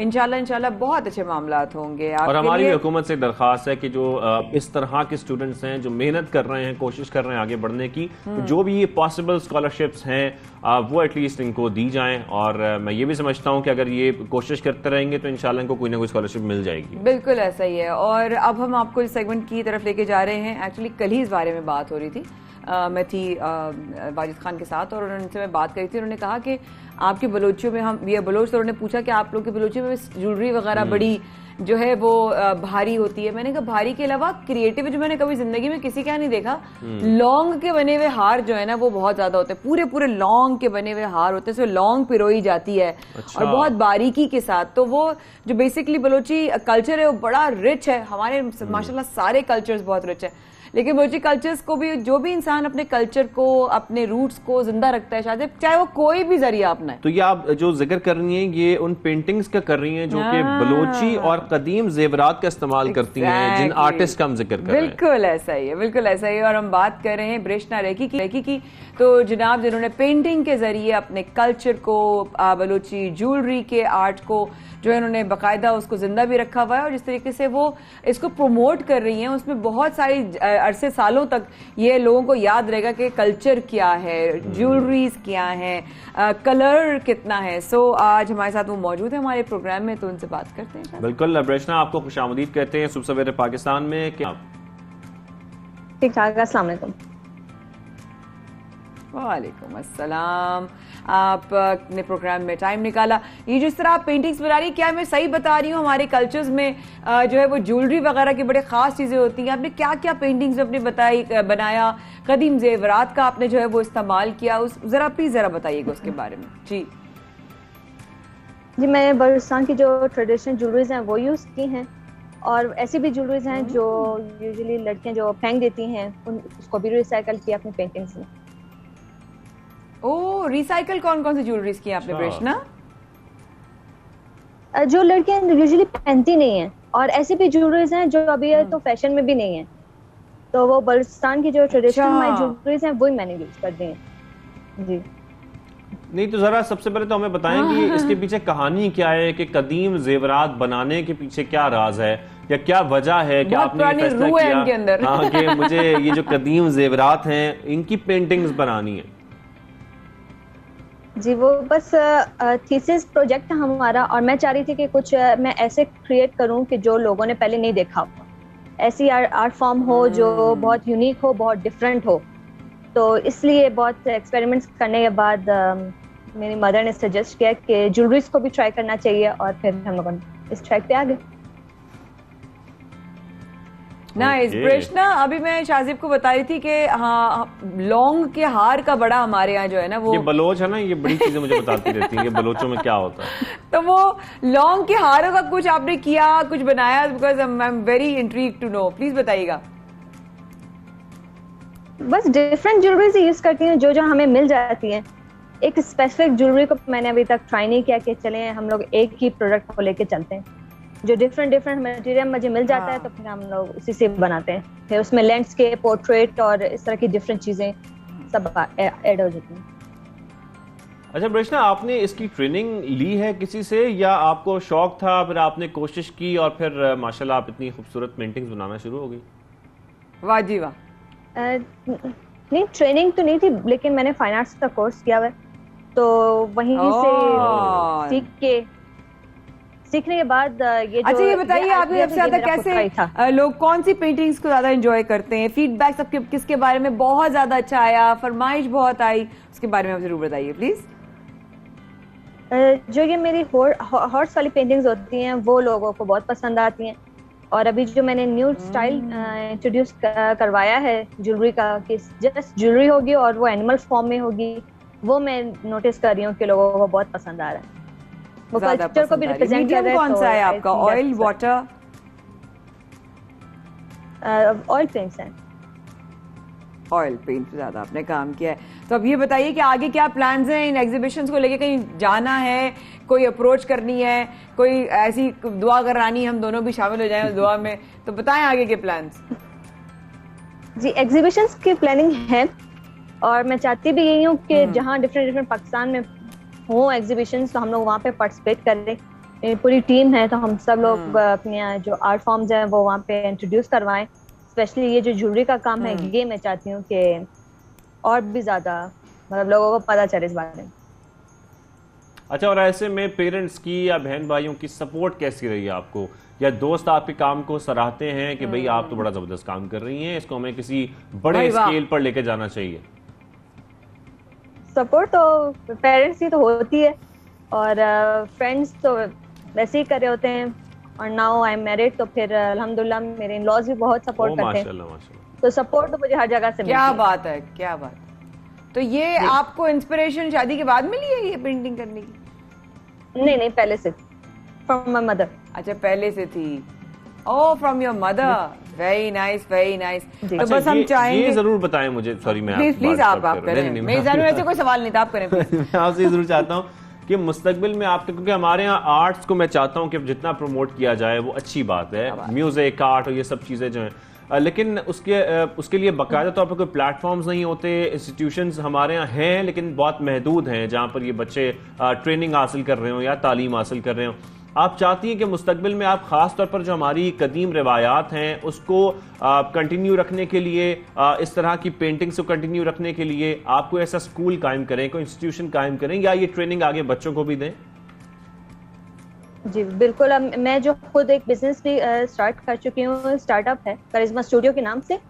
तो वो है ये सिर्फ ऊपर के मैं एक ऐसा स्टूडियो अपने ही कोयटा में इंट्रोड्यूस करवाऊँ, लॉन्च करूँ कि जहाँ पे ये जो आर्टिस्ट हैं, जो करिश्मा